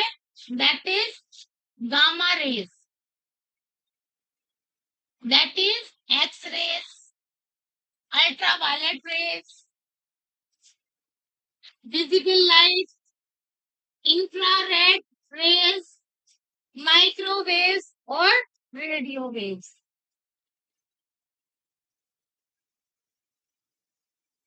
नहीं है, नहीं है। That is gamma, X rays, ultraviolet, visible, infrared, microwave और रेडियो वेव। देखिए बेटे, विजिबल लाइट्स तो आप जानते हैं जिसे हम देख सकते हैं, और इसकी जो एनर्जी है विजिबल लाइट की, याद रखिएगा ई। कितनी होती है विजिबल लाइट की? होती है 1 इलेक्ट्रॉन वोल्ट से टू 2 इलेक्ट्रॉन वोल्ट। अभी आप, विजिबल लाइट की जो एनर्जी है वो 1 इलेक्ट्रॉन वोल्ट से 2 इलेक्ट्रॉन वोल्ट होती है। इधर चलिए, आप आएंगे, फिर 1 किलो इलेक्ट्रॉन वोल्ट, और फिर 1 मेगा इलेक्ट्रॉन वोल्ट, और इधर चलिए एनर्जी में 1 मिली इलेक्ट्रॉन वोल्ट, और फिर 1 माइक्रो इलेक्ट्रॉन वोल्ट। देखिए, इसे याद करने का तरीका देखिए बेटे, जो विजिबल लाइट है उसकी जो एनर्जी होती है वो कितनी होती है, हमेशा याद रखना, 1 इलेक्ट्रॉन वोल्ट से 2 इलेक्ट्रॉन वोल्ट के बीच में जिसकी भी एनर्जी होगी वो कैसी लाइट होगी, विजिबल लाइट में वेरी करेगी। अगर मैं किसी क्वेश्चन में ये कह दूं कि किसी लाइट की एनर्जी 1.2 इलेक्ट्रॉन वोल्ट है, तो बताइए वो कौन से स्पेक्ट्रम में, कौन सी लाइट में शो होगी, वो विजिबल लाइट का भाग होगी। और अभी तक देखिए, इलेक्ट्रॉन वोल्ट हो गया 1 से 2, और फिर एक्सरे होता है 1 किलो इलेक्ट्रॉन वोल्ट। की घात 3 इलेक्ट्रॉन वोल्ट। जो इस रेंज की एनर्जी होगी ना वो किस में आएगी? एक्स रेज में। यानी 10 की घात 3 का मतलब 1000, 2000, 4000, 9000, इस तरह से। समझ में आई बात? और मेगा किसे कहते हैं? 10 की घात 6 ना। मेगा में कितनी होती है? 10 की घात 6 होती है। हाँ ठीक है। मेगा 10 की घात 6 और माइक्रो होती है 10 की घात -6। मेगा कितनी होती है? 10 की घात 6 इलेक्ट्रॉन। समझ रहे हो बात? अगर इस रेंज की एनर्जी आ जाए तो वो किसमें वेरी करेगा बेटे? एक्स रे होगी वो। अगर किसी की एनर्जी 10 की घात 6 इलेक्ट्रॉन वोल्ट की आ जाए पावर की, तो वो कौन सी स्पेक्ट्रम में आएगा? गामा रेस में आएंगी वो रेस। ठीक है। ठीक है, इधर क्या है? 1 electron volt, 2 electron volt, 1 kilo electron volt और 1 मेगा इलेक्ट्रॉन। और ये क्या होता है? अल्ट्रावायलेट होता है 10 इलेक्ट्रॉन वोल्ट से लेके 100 इलेक्ट्रॉन वोल्ट। जो अल्ट्रावायलेट होती है वो 10 इलेक्ट्रॉन वोल्ट से होती है 100 इलेक्ट्रॉन वोल्ट के बीच की रेंज जो होती है वो होती है अल्ट्रावायलेट रेज की। और इधर आ जाइए, 10 की घात ये है मिली इलेक्ट्रॉन वोल्ट, यानी 10 की घात -3 इलेक्ट्रॉन वोल्ट। और ये है बेटे जो माइक्रोवेव्स होती है वो होती है 1 माइक्रो इलेक्ट्रॉन वोल्ट, यानी 10 की घात -6 इलेक्ट्रॉन वोल्ट। समझ में आई बात? अब अगर आपको ये क्या है? ई, दैट इज ई एनर्जी। आपको ई में और लैम्डा में संबंध पता है? ई और लैम्डा में क्या संबंध होता है? और फ्रीक्वेंसी में हमें पता है E is equal to H C upon lambda. H C क्या है? कांस्टेंट है। और हमें पता है कि ई और अगर मुझे ई पता चल गया भाई, सुनो ध्यान से, ध्यान। क्वेश्चन ये आया था उसमें कि इस प्रकाश की किरण की वेवलेंथ ये है, तो बताइए ये कौन से पार्ट में, ये वाली लाइट कौन से स्पेक्ट्रम में होगी, कौन सी लाइट में, कौन सी रे में बिलोंग करेगी? ये क्वेश्चन था जो मैंने कराया था कि इस प्रकाश की ये लैम्डा है। मान लीजिए कोई प्रकाश की किरण आ रही है, उसकी तरंग दैर्घ्य इतनी है, बताइए ये कौन से स्पेक्ट्रम में लाई करेगी? एक्स रे में, गामा रे में, माइक्रोवेव में, कौन सी वेव है? सिर्फ हमें क्या बताया था क्वेश्चन में? लैम्डा। लैम्डा पता था और पूछा ये था कि बताइए इनमें से ये कौन सी स्पेक्ट्रम के कौन से पार्ट में बिलोंग करेगी। तो अब आपको लैम्डा वाली टेबल याद नहीं है क्योंकि वो थोड़ी टिपिकल थी जो मैंने कराई थी। फ्रीक्वेंसी वाली कराई थी वो भी टिपिकल थी। तो अब आप क्या करोगे भाई? इसे तो आप याद रख सकते हो, ये तो आसान है। 1 to 2 इलेक्ट्रॉन वोल्ट। भाई विजिबल लाइट से शुरू करो, मीडियम से। 1 to 2 ये क्या है? 10 से 100 इलेक्ट्रॉन वोल्ट। ये 1 किलो, मतलब ये 10 की घात 2 तक है, ये 1 से फिर 10 की घात 3 तक है। और ये आपकी मेगा में है। ये एक, ये इधर 10 की घात 2 वाली, ये 10 की घात 3 वाली और ये 10 की घात 6 वाली। समझ में आ रही बात? Mega 1 kilo, kilo electron volt, mega electron volt. और इधर चलिए, एक मिली इलेक्ट्रॉन वोल्ट और एक माइक्रो इलेक्ट्रॉन वोल्ट। ये तो याद हो सकती है ना? तो जैसे ही मुझे लैम्डा पता है, वेवलेंथ अगर मुझे पता है, तो मैंने क्या किया? उस लैम्डा को एनर्जी में चेंज कर लिया। समझ में आई बात? लैम्डा से मैंने क्या निकाल ली? एनर्जी। किस सूत्र से? इस वाले सूत्र से, E is equal to H, ये वाला सूत्र। अगर मुझे लैम्डा पता है, ध्यान से सुन लो, अगर किसी तरंग का, किसी वेव का, किसी लाइट का मुझे लैम्डा यानी तरंग दैर्घ्य पता है, तो मैं क्या निकाल सकती हूँ? एनर्जी। और एनर्जी मुझे बहुत ही आसान टेबल पता है, और कौन सी जिस रेंज की एनर्जी निकली वो मुझे पता चल जाएगा कि वो जो प्रकाश की किरण है वो कौन से पार्ट में बिलोंग करेगी। समझ में आई बात? Yes ma'am. ये तो याद हो सकती है, एनर्जी टेबल तो याद हो सकती है, ये तो इतनी मुश्किल नहीं है भाई। ये 1 to 2 ये आपकी, आप इधर एक छोड़ के से पहले kilo electron volt, mega electron volt, ये मिली में और ये माइक्रो पे, ऐसे तो याद कर सकते हो। इसमें तो कोई दिक्कत नहीं है। लैम्डा को ई में चेंज कर लो और ई में चेंज करके ही पता कर लो कि वो कौन सी स्पेक्ट्रम में है। अगर आपको लैम्डा वाली देखनी है, आप डिफिकल्ट वाली, तो देखिए, और अगर वेवलेंथ पूछा है कि एनर्जी दी हुई है बेटे, ई दिया है और वेवलेंथ निकाली है, समझ में आई बात? ई दी हुई है और वेवलेंथ पूछा है। अगर वेवलेंथ किस में पूछा है बेटे, नैनोमीटर में पूछा है, तो फॉर्मूला क्या यूज होगा, ई इज इक्वल टू 1240/लैम्डा। ये पूछा है, ये निकालना है, तो मैं ये इधर ले जाऊंगी और ये इधर ले आऊंगी, यानी 1240/E। समझ में आई बात?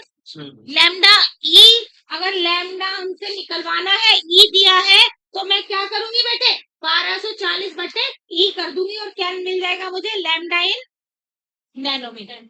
ठीक है, और मैंने अभी मीटर वाला जो लिखा है वो कितना है, 2 × 10⁻²५ इन मीटर।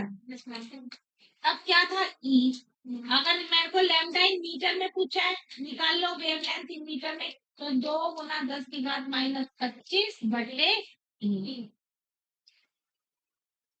समझ में आ रही बात?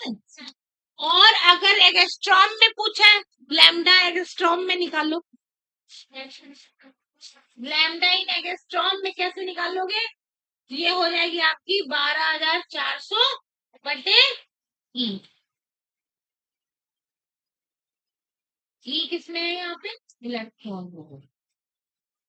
समझ में आई बात? क्लियर हो रही बात? यहाँ पे जो ई है वो जूल में होगा बेटे, ऐसा यूनिट में, और यहाँ पे सब इलेक्ट्रॉन होगी। समझ में आई बात? यहाँ पे एनर्जी किसमें होगी, ऐसा यूनिट्स में एनर्जी जूल में होती है, और ये आपकी जब नैनोमीटर में होती है तब ये इलेक्ट्रॉन वोल्ट में लेते हैं एनर्जी। समझ में आई बात? अगर आपको लैम्डा पता है तो ई निकाल लोगे, और अगर आपको ई पता है तो लैम्डा में, और अगर वो नैनोमीटर में पूछता है तो सूत्र अलग से है, एंगस्ट्रॉम में पूछता है तो सूत्र अलग से है, जूल में पूछता है तो वो ऐसा यूनिट में अलग से। तीनों सूत्र याद रहेंगे। क्लियर हुई बात?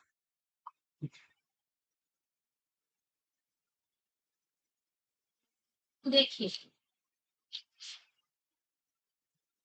हटा दो बेटे इसको, हो गया।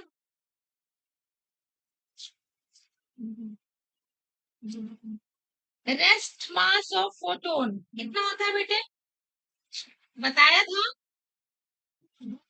Rest mass of photon. Yes, very good, बताया था मैंने। किसी और को याद नहीं आया, रेस्ट मास ऑफ फोटोन कितना होता है, बताया था।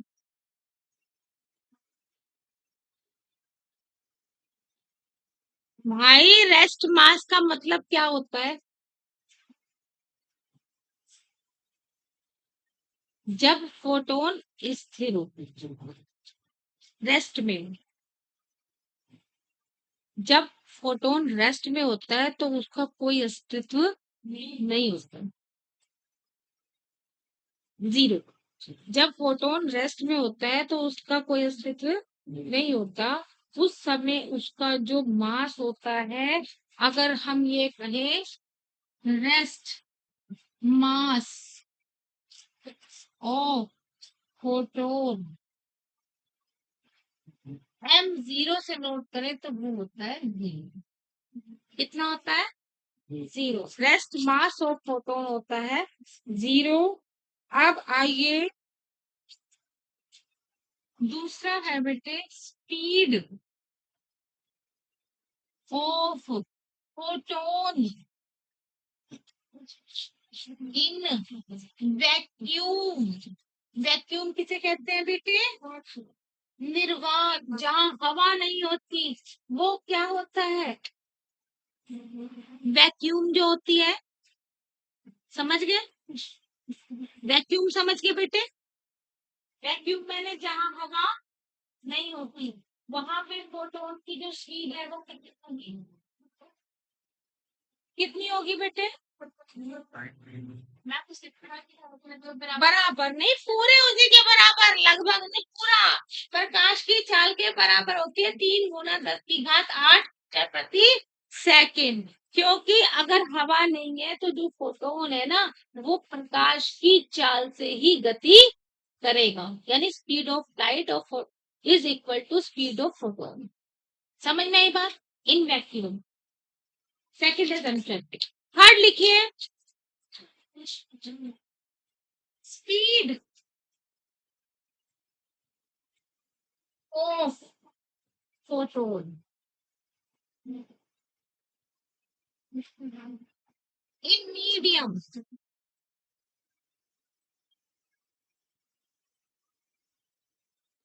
Speed of photon in medium, किसी माध्यम में इसकी फोटोन की चाल कितनी होती है? 5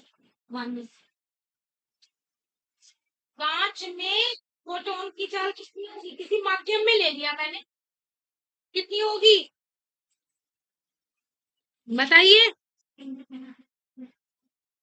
ये होती है बेटे C upon nu. C is the speed of light and nu is the refractive index, अपवर्तनांक।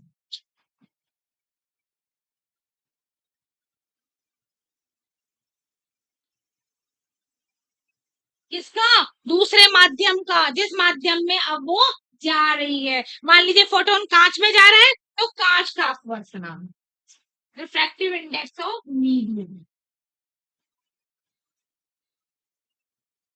C बटे mu is called speed of photon in the medium। ध्यान रहेगा, यदि कांच में फोटोन की चाल दी है तो क्या दिया है? C अपॉन म्यू दिया है।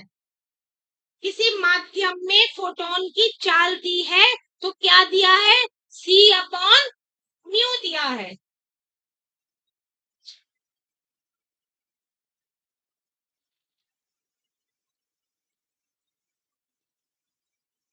चार्ज ऑफ फोटोन बताइए, चार्ज बताया था बेटे, फोटोन पर कितना चार्ज होता है? चार्ज होता है? फोटोन पे कोई चार्ज होता है? फोटोन पे तो कोई चार्ज ही नहीं होता, न्यूट्रल होता है, चार्जलेस। फोटोन कैसा है? उदासीन है, ना ही वो पॉजिटिव है ना ही वो नेगेटिव है, दैट इज न्यूट्रल। अब आप इस पे लिख दीजिए, photon is neutral, zero, photon is neutral, photon can not be charge, photon कभी भी चार्ज नहीं होता, कैन नॉट बी चार्ज। याद रहेगी बात जी, फोटोन कभी भी चार्ज नहीं होता।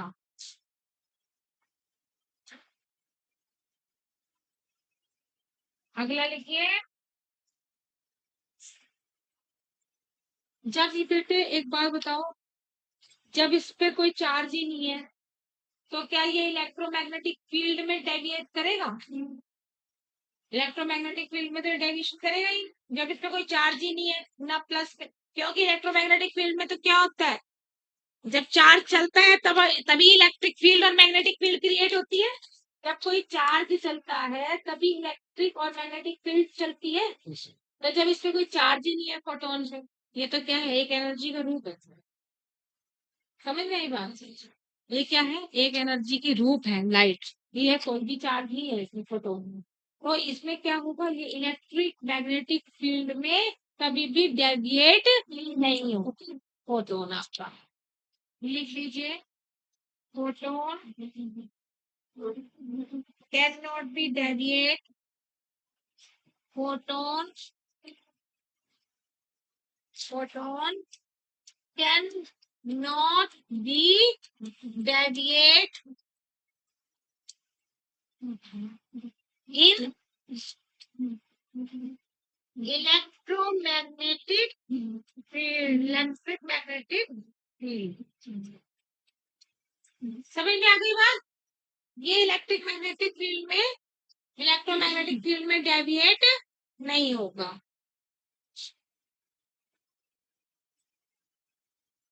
अगला लिखिए स्पीड ऑफ लाइट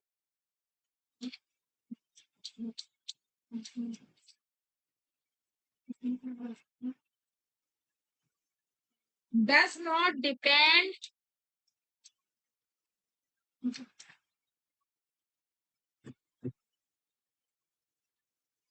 ये डिपेंड नहीं करता ऑन फ्रेम। जैसे देखिए क्या है, speed of light does not depend on the frame. इसका मतलब जैसे हमने बताया था, उसने कल्पना करी थी ना, क्या कहा था हाइगेन्स ने, ऐसे कह दिया था कि ये फ्रेम होगा, ईथर फ्रेम ऑफ रेफरेंस। हम दो फ्रेम मान लेते हैं, एक मेरा चलने का फ्रेम, एक तुम्हारा चलने का फ्रेम। तो उन्होंने कहा कि जो फोटोन है की स्पीड होगी, जो फोटोन की जो चाल है, जो लाइट की जो स्पीड है, वो किसी भी फ्रेम ऑफ रेफरेंस पे डिपेंड नहीं करेगी, स्पीड ऑफ लाइट। और लाइट बना हुआ है फोटोनों के बंडल से। It means includes that contains निकला स्पीड फोटोन की। फोटो की स्पीड कह लो, लाइट की स्पीड कह लो, does not depend on the frame। याद रहेगा?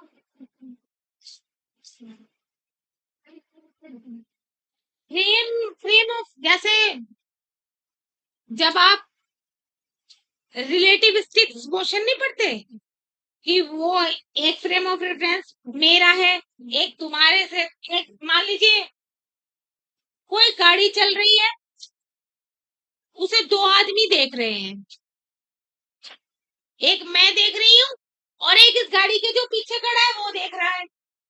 तो इस गाड़ी को देखने के दो नजरिए हो गए।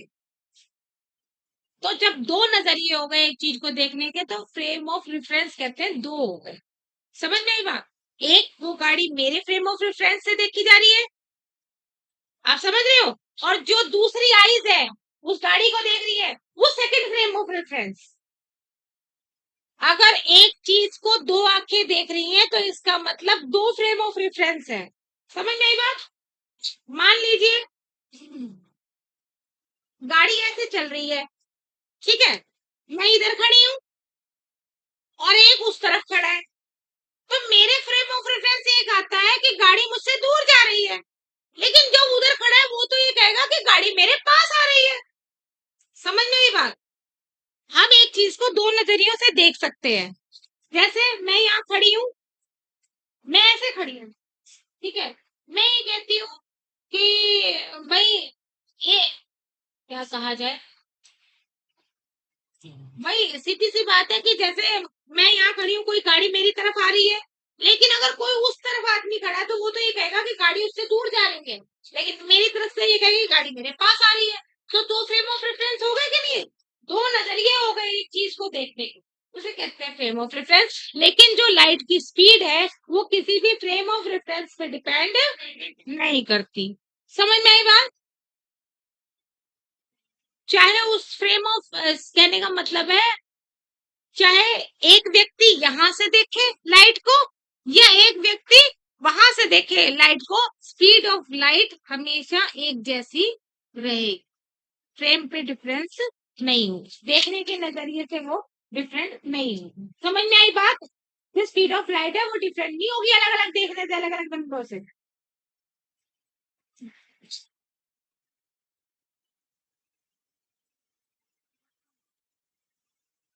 एक क्वेश्चन है, आया है, हो गया, ये नोट कर लिया बेटे? कर लिया?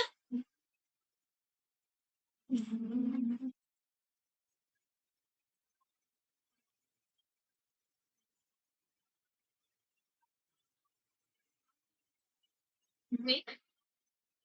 ब्रेक नहीं, बस आज बेटे मैं अभी एक ही पीरियड ले पाऊंगी, बस उसके बाद फिर अभी छुट्टी हो जाएगी। एक एक पीरियड ही ले पाऊंगी क्योंकि आपको इधर दो इलेक्शन तो फिर मैं तो इसमें थोड़ा सा आज थोड़ा सा देर हो गया 5-10 मिनट तक देर भी हो गई मेरे यार क्योंकि मैं रात को ढाई 3 बजे तक आए थे और आगे निकल गई भीड़ चक्कर से आ रही बहुत ज्यादा देर बंद में नहीं देते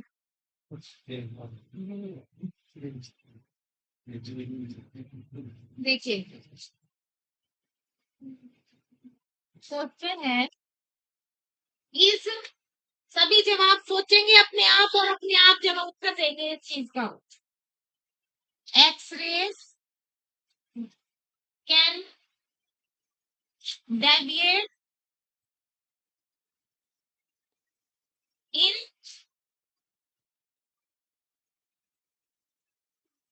इलेक्ट्रोमैग्नेटिक फील्ड इलेक्ट्रोमैग्नेटिक फील्ड में इसका उत्तर अपने आप अपने दिल से सोचो इस क्वेश्चन का यस और नो नो किसने बताया ठीक और सोचो सब अपने दिल से सोचो भाई एक्स रेज जो है क्या वो इलेक्ट्रोमैग्नेटिक फील्ड में डेविएट हो सकते हैं या नहीं एक्स रेज क्या चीज है बेटे क्या चीज है लाइट ही तो है लाइट का स्पेक्ट्रम ही तो मैंने अभी पढ़ाया था जिसमें एक्स रेज थी गामा रेज थी विजिबल लाइट्स थी इंफ्रारेड्स थी माइक्रोवेव्स थी रेडियो वेव्स थी वो सब क्या था लाइट का स्पेक्ट्रम ही तो था जब आपको ये प्रूव कर दिया क्या कि लाइट तो एक रूप है एनर्जी का सिर्फ फोटोन का खेल है और फोटोन इलेक्ट्रोमैग्नेटिक वेव में अभी लिखवाया मैंने एजम्पशन पढ़ो जो लिखवाया क्या लिखवाया मैंने कि जो फोटोन है वो इलेक्ट्रोमैग्नेटिक फील्ड में डेविएट नहीं होता तो इसका मतलब क्या है लाइट एक फोटोन है लाइट फोटोनों से मिलकर तो बनी है और फोटोन इलेक्ट्रोमैग्नेटिक फील्ड में डेविएट होता है नहीं होता जब नहीं होता तो फिर चाहे एक्स रेज हो गामा रेज हो माइक्रोवेव्स हो रेडियो वेव्स हो कोई भी वेव्स हो विजिबल लाइट्स हो इंफ्रारेड्स हो अल्ट्रावायलेट हो ये सब कोई भी इलेक्ट्रोमैग्नेटिक फील्ड में डेविएट नहीं हो क्योंकि ये सब लाइट ही तो है प्रकाश ही तो है ये अल्ट्रावायलेट किरणें माइक्रोवेव्स माइक्रो ये गामा रेज एक्स रेज जहां डॉक्टरों के यहाँ एक्सरे होता है अल्ट्रावायलेट रेज सूर्य से हमें मिलती है माइक्रोवेव्स ओवन में देखा होगा ओवन में जिनसे गर्म होती है चीजें माइक्रोवेव्स पड़ती हैं ठीक है ये सारी चीजें आपके दैनिक जीवन में आसपास ही रहती है ठीक है ये इलेक्ट्रोमैग्नेटिक फील्ड में डेविएट नहीं होती क्योंकि ये लाइट ही तो है और लाइट क्या है just form of energy photon और फोटोन कैसा होता है न्यूट्रल ना उस पे प्लस चार्ज है ना माइनस है जब ना पॉजिटिव है ना नेगेटिव है तो इलेक्ट्रोमैग्नेटिक फील्ड में कहीं पे भी वो ना आकर्षित होगा ना प्रतिकर्षित होगा क्योंकि ना उस पे कोई आवेश ही नहीं है वही वो खींचेगा किसी तरफ भी नहीं खींचेगा जब उस पे कोई चार्ज ही नहीं है फोटोन पे मैंने कहा कि वो उस पे कोई चार्ज नहीं है फोटोन कैसा है न्यूट्रल है जब फोटोन पर ना प्लस चार्ज है ना माइनस चार्ज है तो वो इलेक्ट्रोमैग्नेटिक फील्ड में किसी भी और डेविएटेड नहीं होगा और ये जितना भी स्पेक्ट्रम है ये जितने भी मैंने आपको बताया था अभी ये सब क्या है लाइट है तो लाइट का मतलब फोटोन है फोटोन का मतलब उस पर कोई चार्ज नहीं है जब कोई चार्ज ही नहीं है उदासीन है तो वो इलेक्ट्रोमैग्नेटिक फील्ड में चाहे यहाँ पर कुछ भी लिख देते हैं आप जितने भी स्पेक्ट्रम के जितने भी पार्ट बताए थे ना gamma rays ultraviolet invisible lights infrareds radio waves microwaves जितनी भी लिख देते वो सब की सब क्या होती कैन डेविएटेड इलेक्ट्रोमैग्नेटिक फील्ड क्या आंसर आएगा नो समझ में आई बात कोई भी रेज हो बेटे जो कि लाइट है तो लाइट स्पेक्ट्रम का पार्ट ना कोई भी रे है वो लाइट स्पेक्ट्रम का पार्ट ही तो है तो जब लाइट फोटोनों से मिलकर बनी है फोटोन न्यूट्रल होता है तो वो तो किधर भी नहीं आकर्षित या प्रतिकर्षित होगा समझ में आई डेविएटेड होगा ही नहीं फोटोन से सीधा एनर्जी का रूप है सीधा चलेगा समझ में आई बात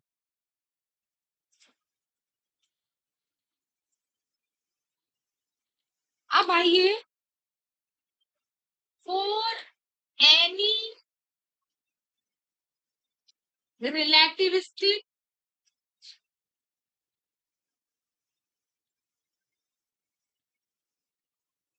particle, क्या टाइम हुआ बेटे?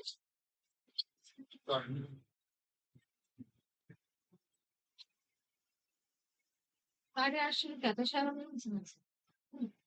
चलो बस आज इतना ही रखते हैं, फिर कल पढ़ाएंगे। यहाँ तक क्लियर हो गया? इससे आगे कर लेंगे और क्वेश्चंस कराएंगे बेटे कल पे।